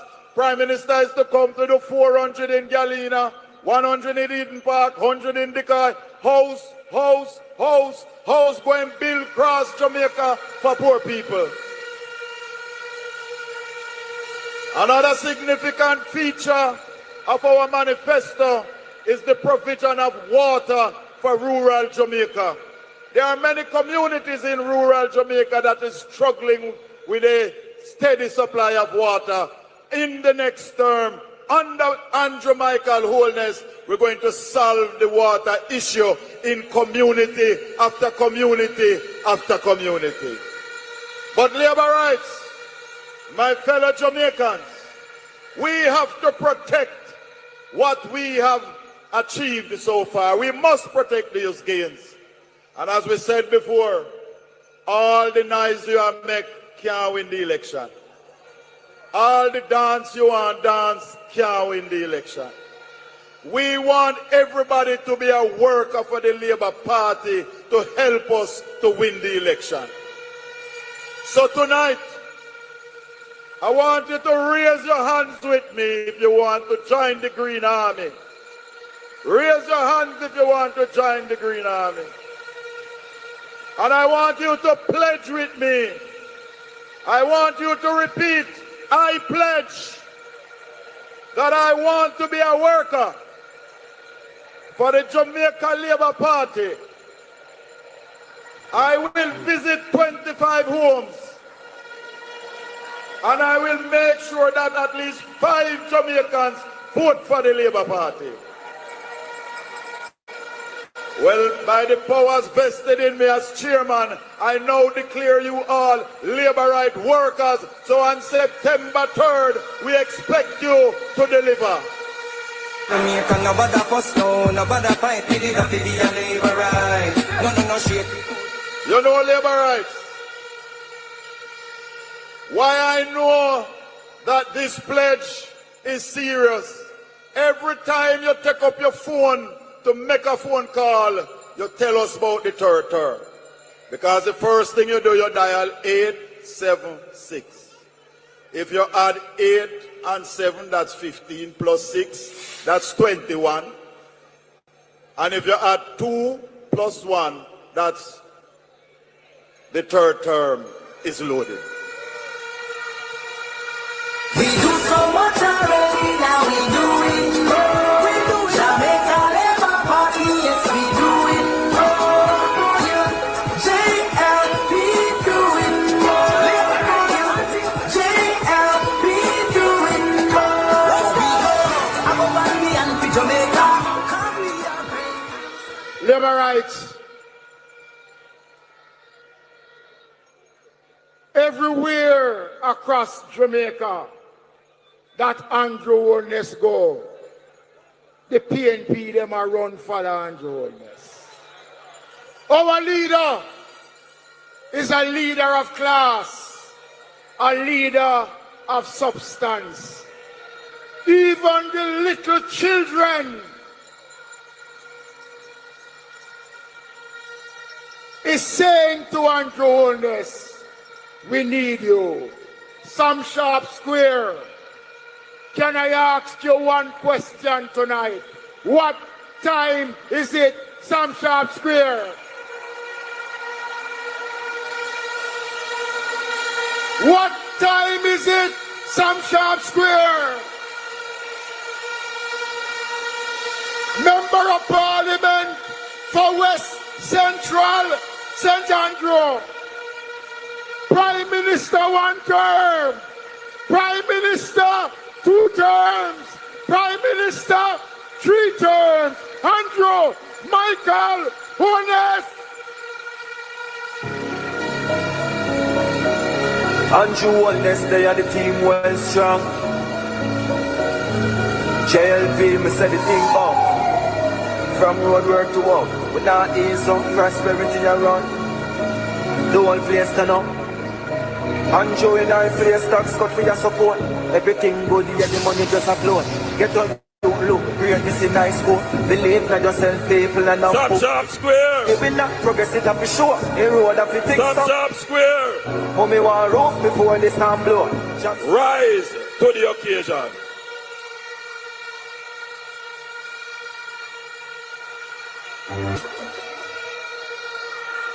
Become as solid as a rock, they just can't stop me now. They can't keep up. Sam Sharp Square, you're looking good. Don't worry. 1 p.m.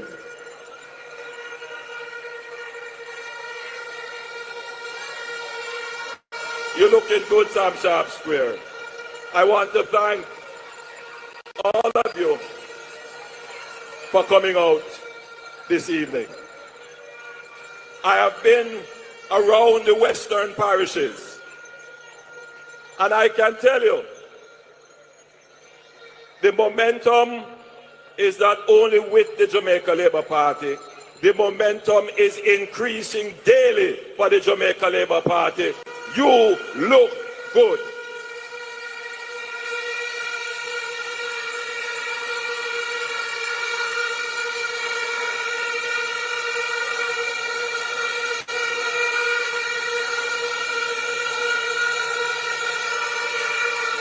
Tonight, I am not only talking to Sam Sharp Square. Tonight, I am talking to all Jamaicans, overseas and here. I am talking to all Jamaicans in Western Jamaica, in Central Jamaica, in Eastern Jamaica, and Southern Jamaica. I'm talking to all Jamaica.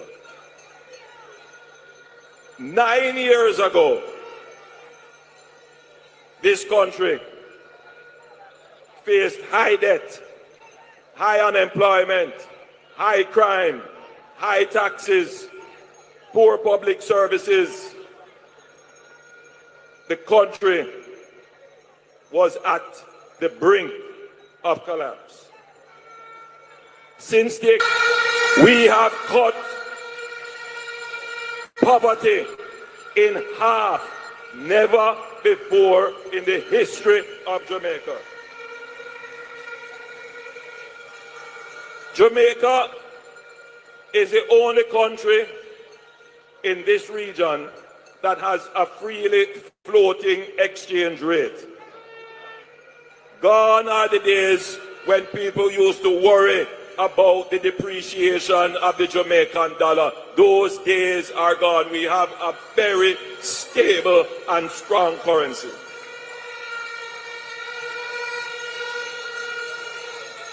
Crime is at its lowest in 30 years. We have cut murders in the last 3 years by 55%. This is the lowest it has been in over 30 years.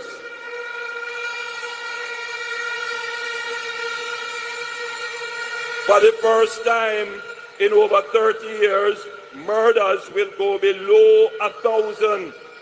In fact, we are trending now more to 700. And that would be the lowest it has been since the 1980s. These are incontrovertible facts. Incontrovertible. Now, we are at a crossroads as a country. The argument about a good performing government is one. The Jamaica Labour Party has won that hands down.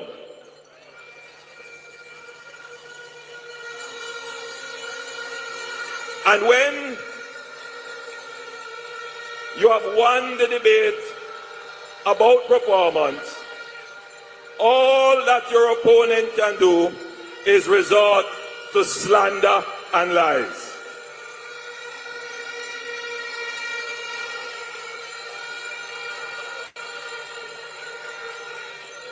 Now, the conversation must move on to what will the Jamaica Labour Party government do in its next term.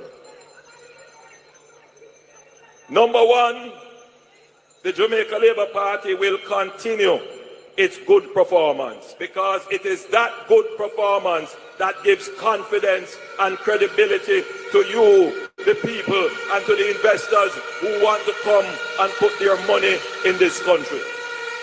They can be assured, and you, the people, can be assured of good government and good governance because that is the basis of growth and development, and we will continue good government, good governance. But many of you here gathered want to hear not some pie in the sky promises that don't make sense. Some of you just want to hear, will we get our water in our homes, in our pipes, that when we step into our bathroom and we turn on the pipe, we can say, shower, shower, shower.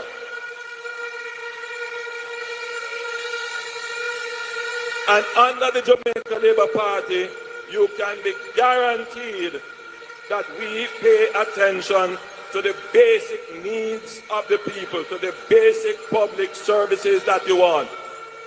Since our administration, we have delivered water to 350,000 households that have not had water, some for their entire life. Some communities from they were established hundreds of years ago never had water. The Jamaica Labour Party delivered water to them.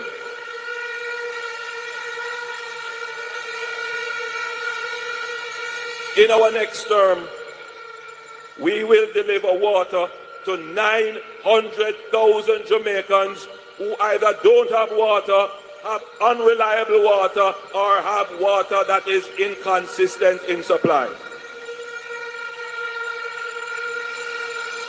That is not a promise. That is work in progress. Already, we have launched the Northwestern Water Resilience Project that will harness and utilize the water coming from Martha Brae and Great River, that will replace the pipeline that goes from Trelawney all the way up the northern spine. And we will improve that with greater pumping, storage, and lift capacity, so that this entire area of the northwestern parishes can have reliable and consistent and good quality potable water from Trelawney to Negril. That's not promise that is going to be delivered, because the work has started. In the central part of the country, we have already started work on the Content Water Supply Project, where we will take 15 million gallons of water from the Rio Cobre River to supply parts of St. Catherine and Kingston and St. Andrew to end the water lockups when there is drought in the country, in that region. That is not a promise. That is already work in progress.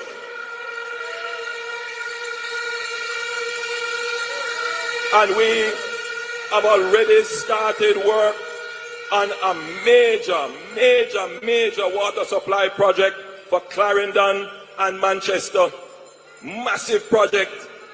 It's the pumped hydro storage project, where we are going to be using the cutting edge technology. We're going to take water from the sea. We're going to use solar energy to pump the water up to the hills of Clarendon. We're going to store it in a reservoir, and then we're going to gravity feed it down and create electricity at the same time. And that will provide water to the plains of Clarendon, to South Manchester.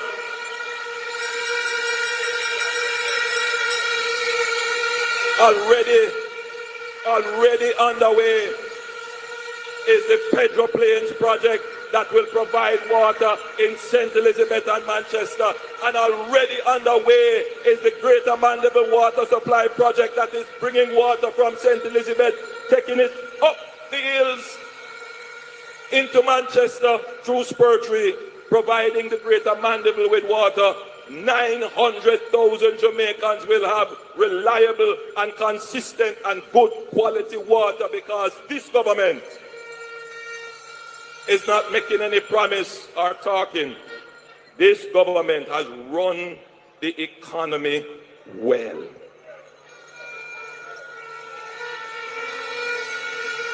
Many of you here have come like people watching, whether you're watching me live on social media, big up TikTok, Instagram, YouTube, Twitter, big up, big up, big up.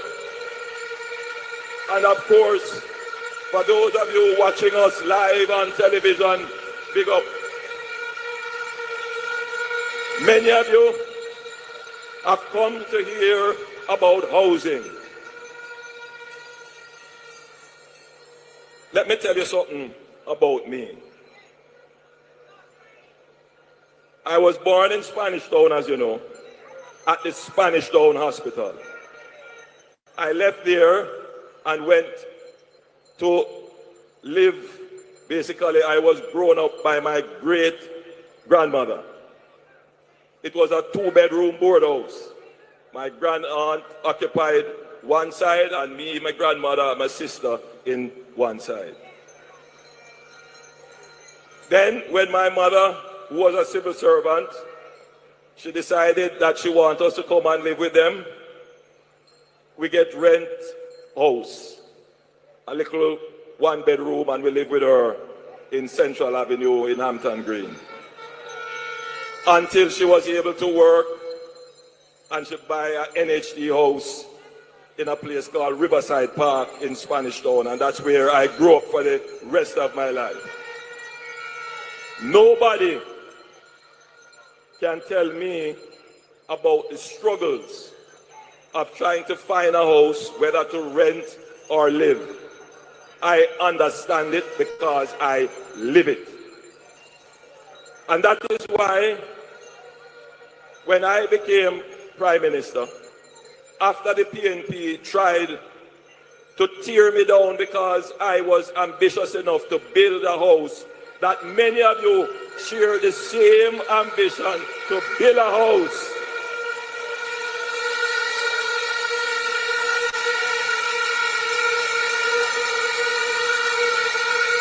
The PNP don't understand. They don't understand it. They believe they could tear me down. But by tearing me down, they are tearing down the dreams and ambitions of all the young people who are graduating from school, working hard, who also want to build their own homes. So I say thank you PNP, thank you for your slander and lies. You have made me stronger. Because you know what them say, when I kill you, make you stronger. I am a stronger man today that I can stand above them and not sink to the gutter in which they are in. You make me stronger. Oh, come on. So the message to them and their paid minions who try to float lies against me, God nah sleep.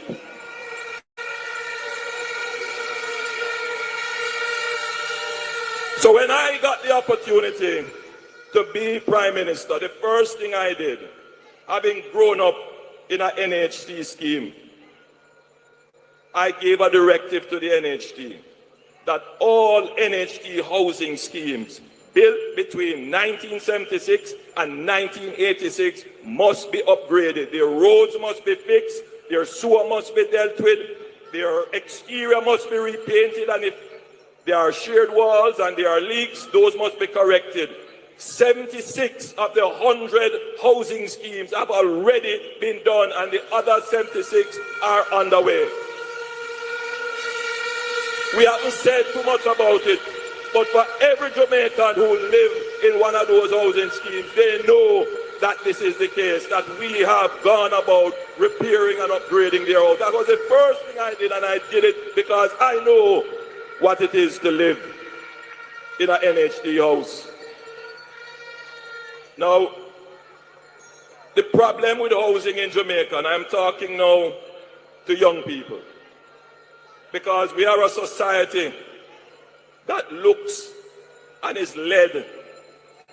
We look at how things sound and how it feels. We look at emotions. Emotion is good. Emotion shows passion. But we are at a critical juncture now, where if we get swept up by emotion, we can be misled. So I see some young people saying, boy, I like this idea of the $500,000. I explain that. You notice that not come up again. Because it would be an inequity. So what happened to the man who's been working all his life? He not deserve the 500,000 too? It don't make sense, right? Because you're giving a benefit only to one group, the other groups don't get it. Then now they come with something called rent to own. On paper, it is a good idea. In fact, I already announced a rent to own program under the new social housing program. And that is being developed as we speak.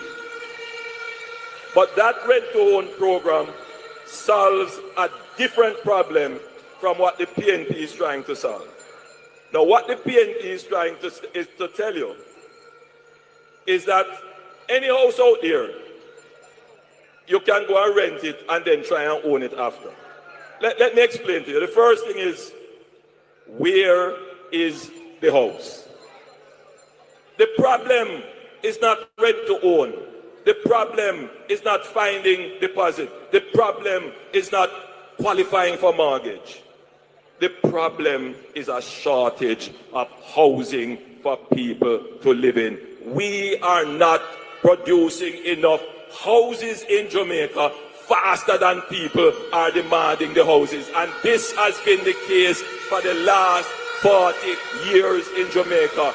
We have a deficit of 150,000 houses in Jamaica. That is the real problem that no fake solution can solve. And the only way to solve that is to build more house in Jamaica. The Jamaica Labour Party started that project. We are on our way with 70,000 houses. The NHT has 53,000 houses in planning, construction, procurement right now. And those houses will come in the next 5 years.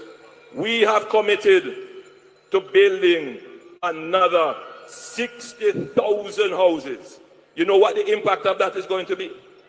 The more houses come on the market, the price of the house go down. And when the price of the house go down, the cost of the mortgage also goes down.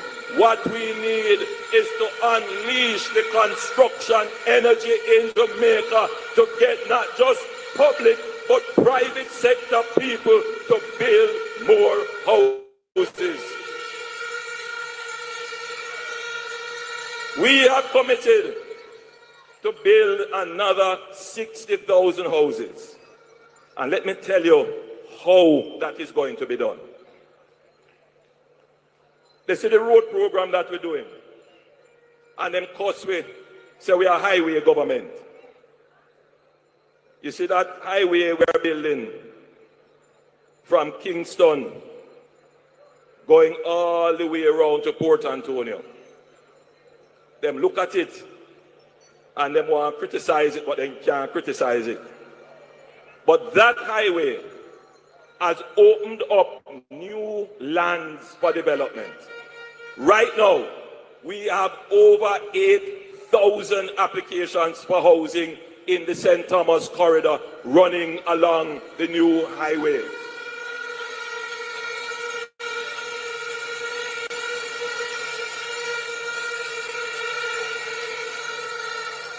The Williamsfield Highway that we have just done, we have opened up new lands there for housing as well, and you're going to see a whole heap of housing come along that stretch in Clarendon.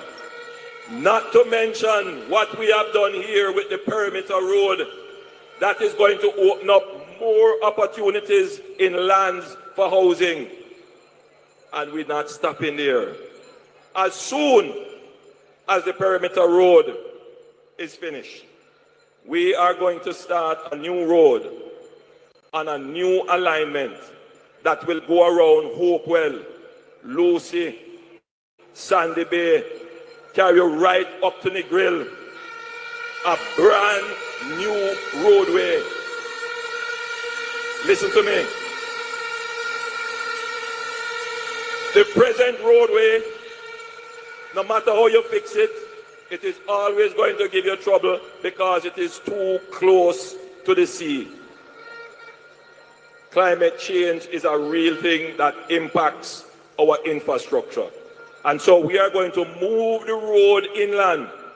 But as we move the road inland, we are also opening up and making accessible new lands along those roads.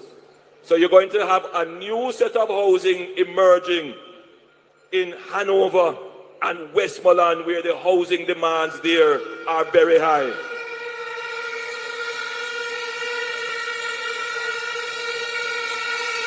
In St. Catherine, in Minister Tufton's constituency, we have asked the NHT to coordinate a new master plan for the greater Innswood area.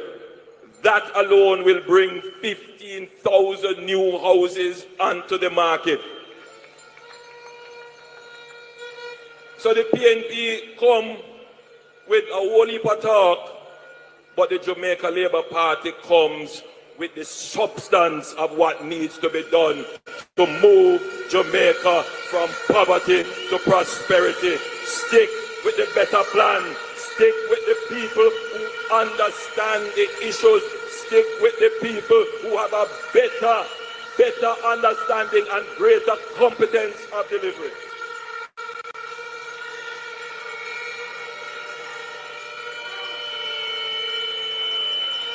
And we will launch a 1 in 5 and a 2 in 10 program so that teachers and nurses and members of the security forces working in the public sector can receive a 1% mortgage interest reduction after 5 years and 2% interest reduction after 10 years. That is on top of the already low interest rates that the NHT gives.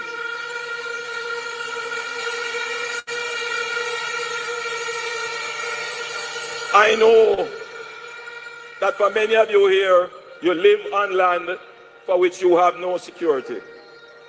Land passed down through your family, but you have no title. The PNP come and they promise how they go and give everybody land. Let me explain something to you. And I don't take back no chat. Squatting, informal communities, irregular settlement, is created by the PNP. The PNP introduced chaka-chaka-ism into this country. The PNP introduced disorderly spatial development into this country. I want you to understand me. I went to a community called Naysbury Grove in Minister Tufton's constituency. Listen to me good. I want all Labourites to listen to me good. Naysbury Grove had its start under Operation Pride. Now, I want every Jamaican to own a piece of Jamaica. I want every Jamaican to have title for the land that they have. So and this is what pained my heart, you know. The objective of Operation Pride is something that I agree with. The country needed an Operation Pride.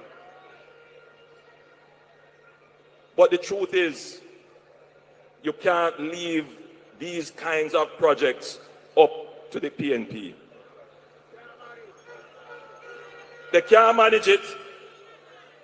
You will have policy drift under them, but as you know, Operation Pride was the most corrupt public enterprise in Jamaica.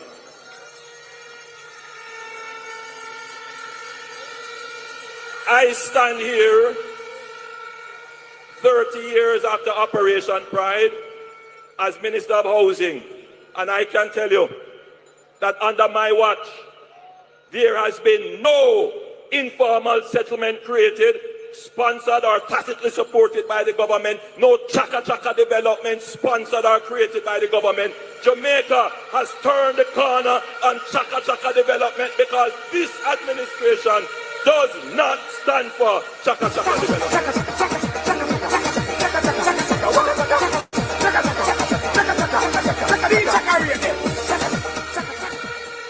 I want you to listen to me good. I spend a lot of my time and I give direction to public resources to resolve much of the Operation Pride problems. In Minister Montego's constituency, we are spending over $2 billion to put in road, water and sewage in a housing development started by the PNP. They said to the people, you see the land there, go and settle it, and we take care of it after. 20 years after, people don't have no sewage, people don't have no water, people don't have no road. That was Operation Shame. We are the ones bringing pride to that housing scheme now, and we will be the ones to bring pride to Naysbury Grove.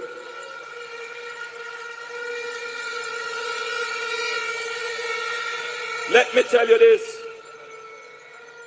I went there to Naysbury Grove to issue out titles because we are the ones doing the titling now.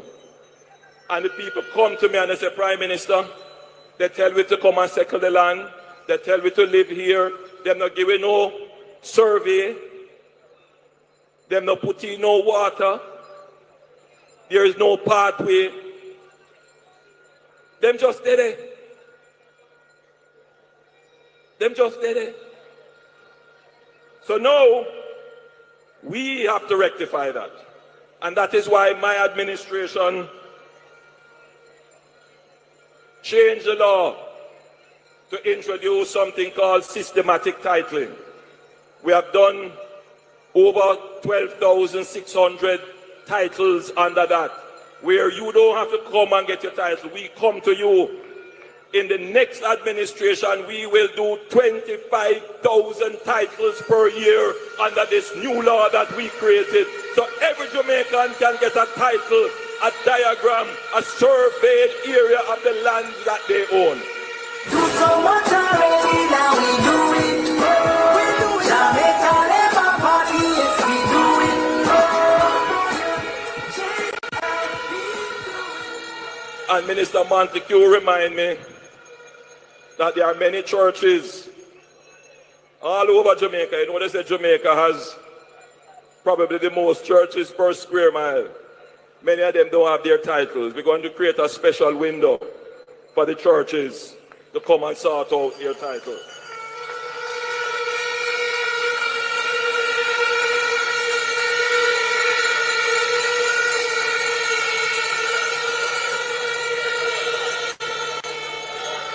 I went to a community in Westmoreland, the name escapes me right now, and the thought just hit me that we have titles for persons who bought land from the government, but they haven't finished paying for the houses. They bought the land 30 years ago, and they have very little balances, and the titles are sitting in the vaults. And I just said to them, listen, go and investigate what it would cost the government if we said, if you owe $150,000 and you have been paying, but you just owe it, what would it cost us to just give you the title? And they came back to us and said, Prime Minister, it would not be a major cost, a fiscal cost, meaning it wouldn't cost you, the taxpayers.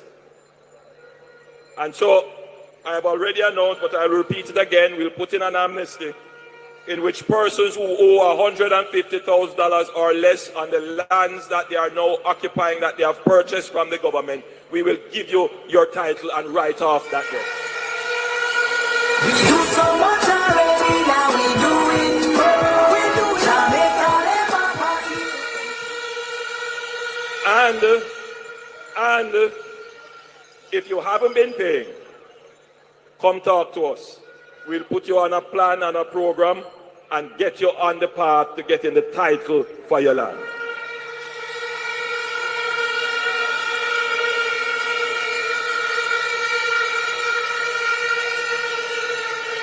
Over 660 roads are being repaired in Jamaica today under the Spark program. It's a $45 billion program. We started out as a road program, now it's a road and water program. We are committing to Spark 2 in the next term of the Jamaica Labour Party, where another 660 roads right across Jamaica will not be patched, they will be totally rehabilitated.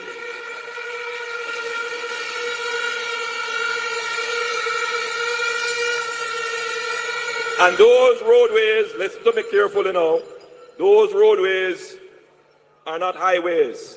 These are the roads that take you, they run past your gate, and they take you from your community to the highway. They are the roads that run through the towns. And all of these roadways that are used by route taxis, or there is a transportation network around them, a part of the rehabilitation of the road is the erection of proper bus stops, taxi stands, and transportation centers that will ensure that our citizens can move about in dignity and convenience. So when we say we're building a road, the road is not just asphalt. The road involves sidewalk, it involves water main, it involves conduits for telecommunication and fiber optic cables, and it also involves bus stops, bus stands, and taxi parks.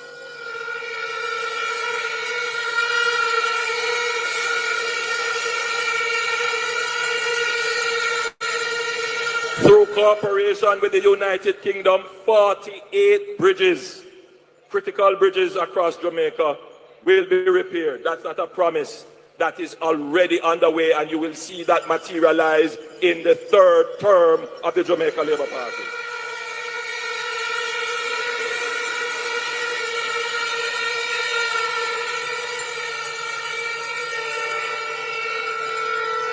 When I took over as Prime Minister, unemployment was 13.3%. 13.3. Today, unemployment is 3.3%. We are practically at full employment. This is the lowest it has ever been in the history of Jamaica. The lowest. We did that. And you know, many people never thought that Jamaica could reach that stage. I want to say something to you here. There are two ways to prosperity. Two ways. One way is through peace. There are a lot of Jamaicans experiencing prosperity through peace. I toured South Sav yesterday, and this afternoon I toured Mount Salem. I toured those places 10 years ago. And when I went there, people were afraid to come out. People pushed their curtain away and pushed their head through the window, peering out to see who was out there. They didn't want to come out. Today, it was like a carnival atmosphere, people moving about, everybody is out, nobody have to worry. My God, if there is one thing that I am proud of as Prime Minister, that I can say I have achieved, that is that the people in those communities that were all under siege are now free. They are enjoying prosperity through peace. That is the zone of special operation. When we started, we had targeted 20 communities These were communities that were at war and the murder rate was increasing. Today, I ask you, Sam Sharp Square, tell me one community in Jamaica that is at war and the murder rate is increasing. Tell me one. The Jamaica Labour Party has transformed this in Jamaica. We are putting Jamaica on the path to peace and prosperity. JLP cares for Jamaica. Come on, come on, come on, come on. The other route to prosperity is work. Because of our history of enslavement, work has been given a bad name. But we are transforming work in Jamaica. We work to earn, but we work for our health. Our mental health. Work is good. It keeps you fit. We work to protect our environment. We work voluntarily to give back. Work is good. And under the Jamaica Labour Party, employment has increased. There are more Jamaicans working now than ever before. More Jamaicans are therefore independently earning their income. More Jamaicans can consume a better quality of life. No wonder the number of motor vehicles in Jamaica has doubled since the Jamaica Labour Party has taken power. You drive around any community in Jamaica and you can see that in every 10 houses, at least 3 houses are either repairing and another one is building. Jamaica is experiencing prosperity through work. But we know that if we don't solve the labor shortage problem, it could stifle the growth. Already we have the LIFT program and the CARE program, where we are literally paying youngsters to come and get trained, because the unemployment that we have, is not that there are no jobs for them. It's that the jobs that are available require skills that they don't have. And so we are training them. We are giving them stipends and incentives. But we're going to go one further. We have included in our manifesto a child care grant for women with children born since 2022 who enroll in a heart program, so that child care is no longer a barrier to entering the workforce and advancing their career. So if you're a young mother, which I met, and this is where this came from, I was walking in Westmoreland, and I met a 19-year-old who told me that she had a child and therefore she couldn't go out. I came back, I sent it to the Manifesto committee, we made a little video of it, the video went viral, and we said we have to do something about it. That is a government that understands the challenges. That's a government that cares. That's a government that has the right solutions for you.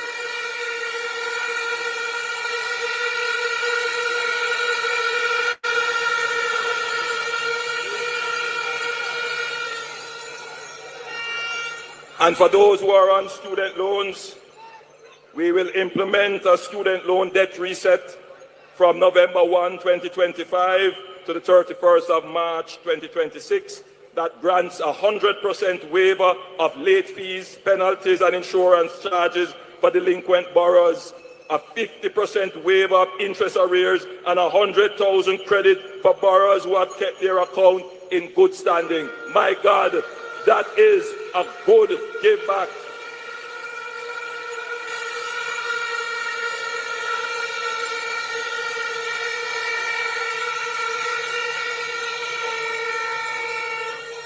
Sam Sharp Square. For 9 straight years, we have introduced no new taxes in Jamaica's budgets. In fact, we are the only government to reduce taxes. We reduce GCT. We reduce transfer tax. We are the only government, and of course, effectively, we are the government of increasing the taxable threshold.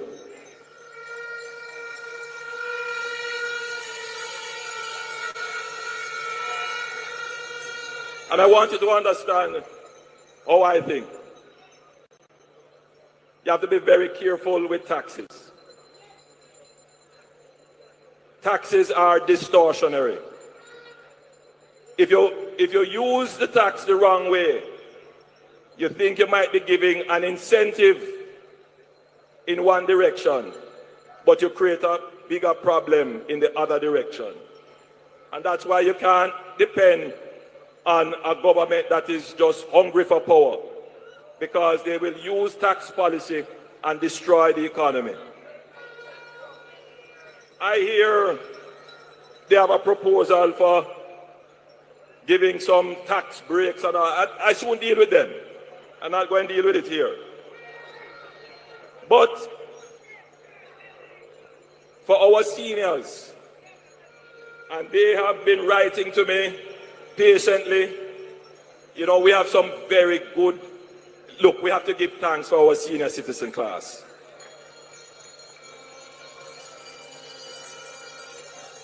They are the ones that keep balance in the society. They are an anchor. We have to give thanks for them. So for seniors aged 65 and over, we will exempt all employment and pension earnings from income tax where total income from all sources is $6 million or less per year, because we are honoring our seniors who have built Jamaica.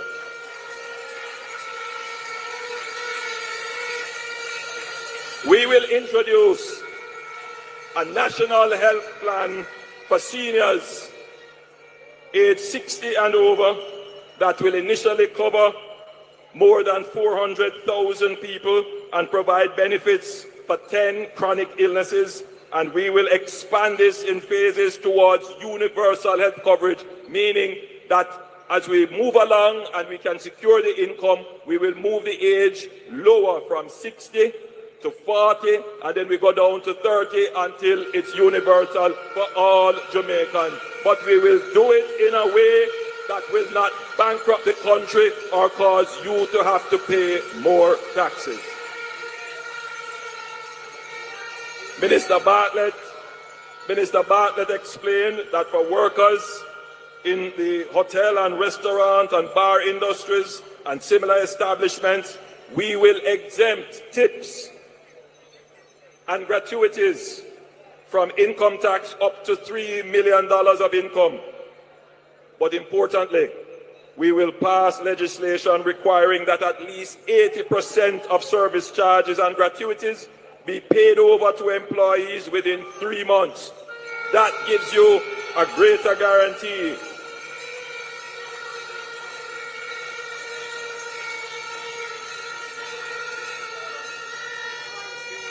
We were the party that delivered $1.5 million in the income tax threshold when the PNP said it couldn't be done. We have raised it to 1.7 million, and we will increase it to 2 million over the next 2 years so that your take-home pay continues to rise. Over time, we will reduce the base rate of personal income tax from 25 to 15% on a phased basis and shift gradually from direct to indirect taxation, which will allow hard-working Jamaicans to keep more of their paycheck. I want you to listen to me good.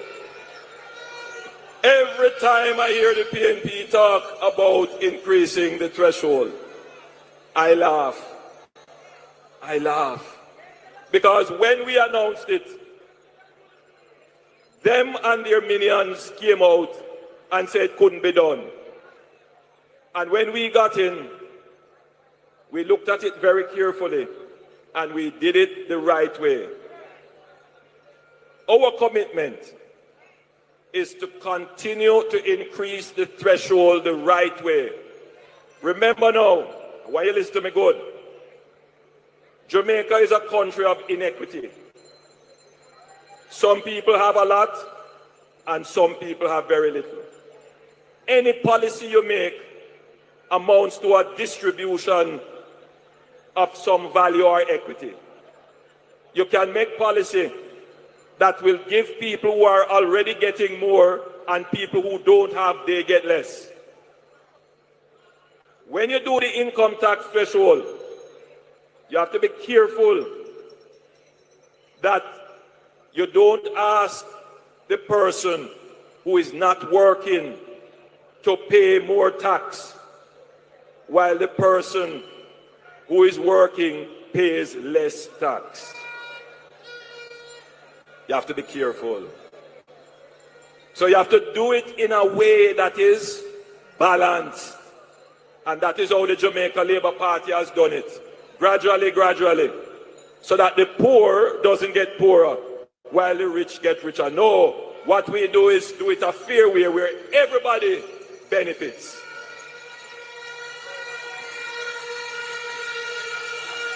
This election comes down to two things. It comes down to a promise. When we win, we're going to take GCT off electricity. Who remember that? When we win, you're going to eat oxtail and curry goat every day. Who remember that? When we win, IMF deal in 2 weeks. Who remember that? When we win, we're going to increase employment through JEEP. Those were the PNP promises of the 2011 election.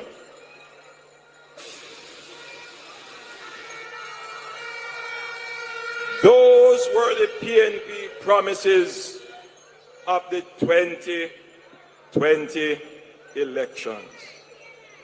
They promised that they would settle all the wage disputes in 2011. When they win, I will never forget it, the Prime Minister at the time come to Parliament and she couldn't make her speech when she had to put back GCT and electricity. I remember the then Minister of Finance telling the public sector workers, there is no more money to give any wage increase. In fact, you're going to get a wage freeze. Never forget that speech and said the cupboard empty. PNP promise. PNP promise. I remember when them come and said them launch the JEEP. And the JEEP all know no reach. It broke down. All them attack, all them attack, just the all them attack. Them tell you say you would have get oxtail and curry goat. Well, it was under the PNP that they introduced a new kind of meat kind called fish pack. I don't know how many of you remember that when I had to come to Parliament and show the people that instead of curry goat and chicken, a fish pack, people was eating under the PNP. That is the PNP promise. That is the PNP way. So you have a choice now of not just accepting a promise. You have a choice of looking at a government that performs. So the choice in this election is between promise and performance. What will you choose? Them no bad like me, them no bad like me, them no bad like me, them no bad like me.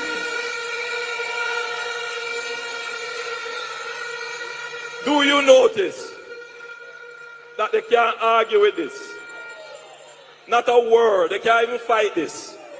Because this is the evidence of our performance. You see me? I am a hard worker. Anything I put my head to, I put my heart, mind and soul in it. And I work hard. You see me talk? You see me sweat? Because I'm physically fit and ready to continue the performance for the Jamaican people. I am ready to continue in your service. I will continue to perform in your behalf so that Jamaica can finally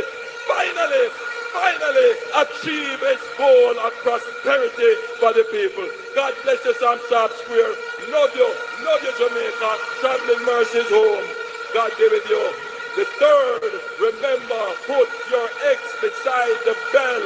The Jamaica Labour Party, choose Jamaica. Labour right, who ready? Let's welcome the Prime Minister of Jamaica, Mr. Andrew Wallace. Who was the champion? Andrew! Who was the big man? Andrew! Who run the island? Who got the best plan? Andrew. Who are the champion? Andrew. Who was the big man? Andrew. Who run the island? Andrew. Who got the best plan? Andrew.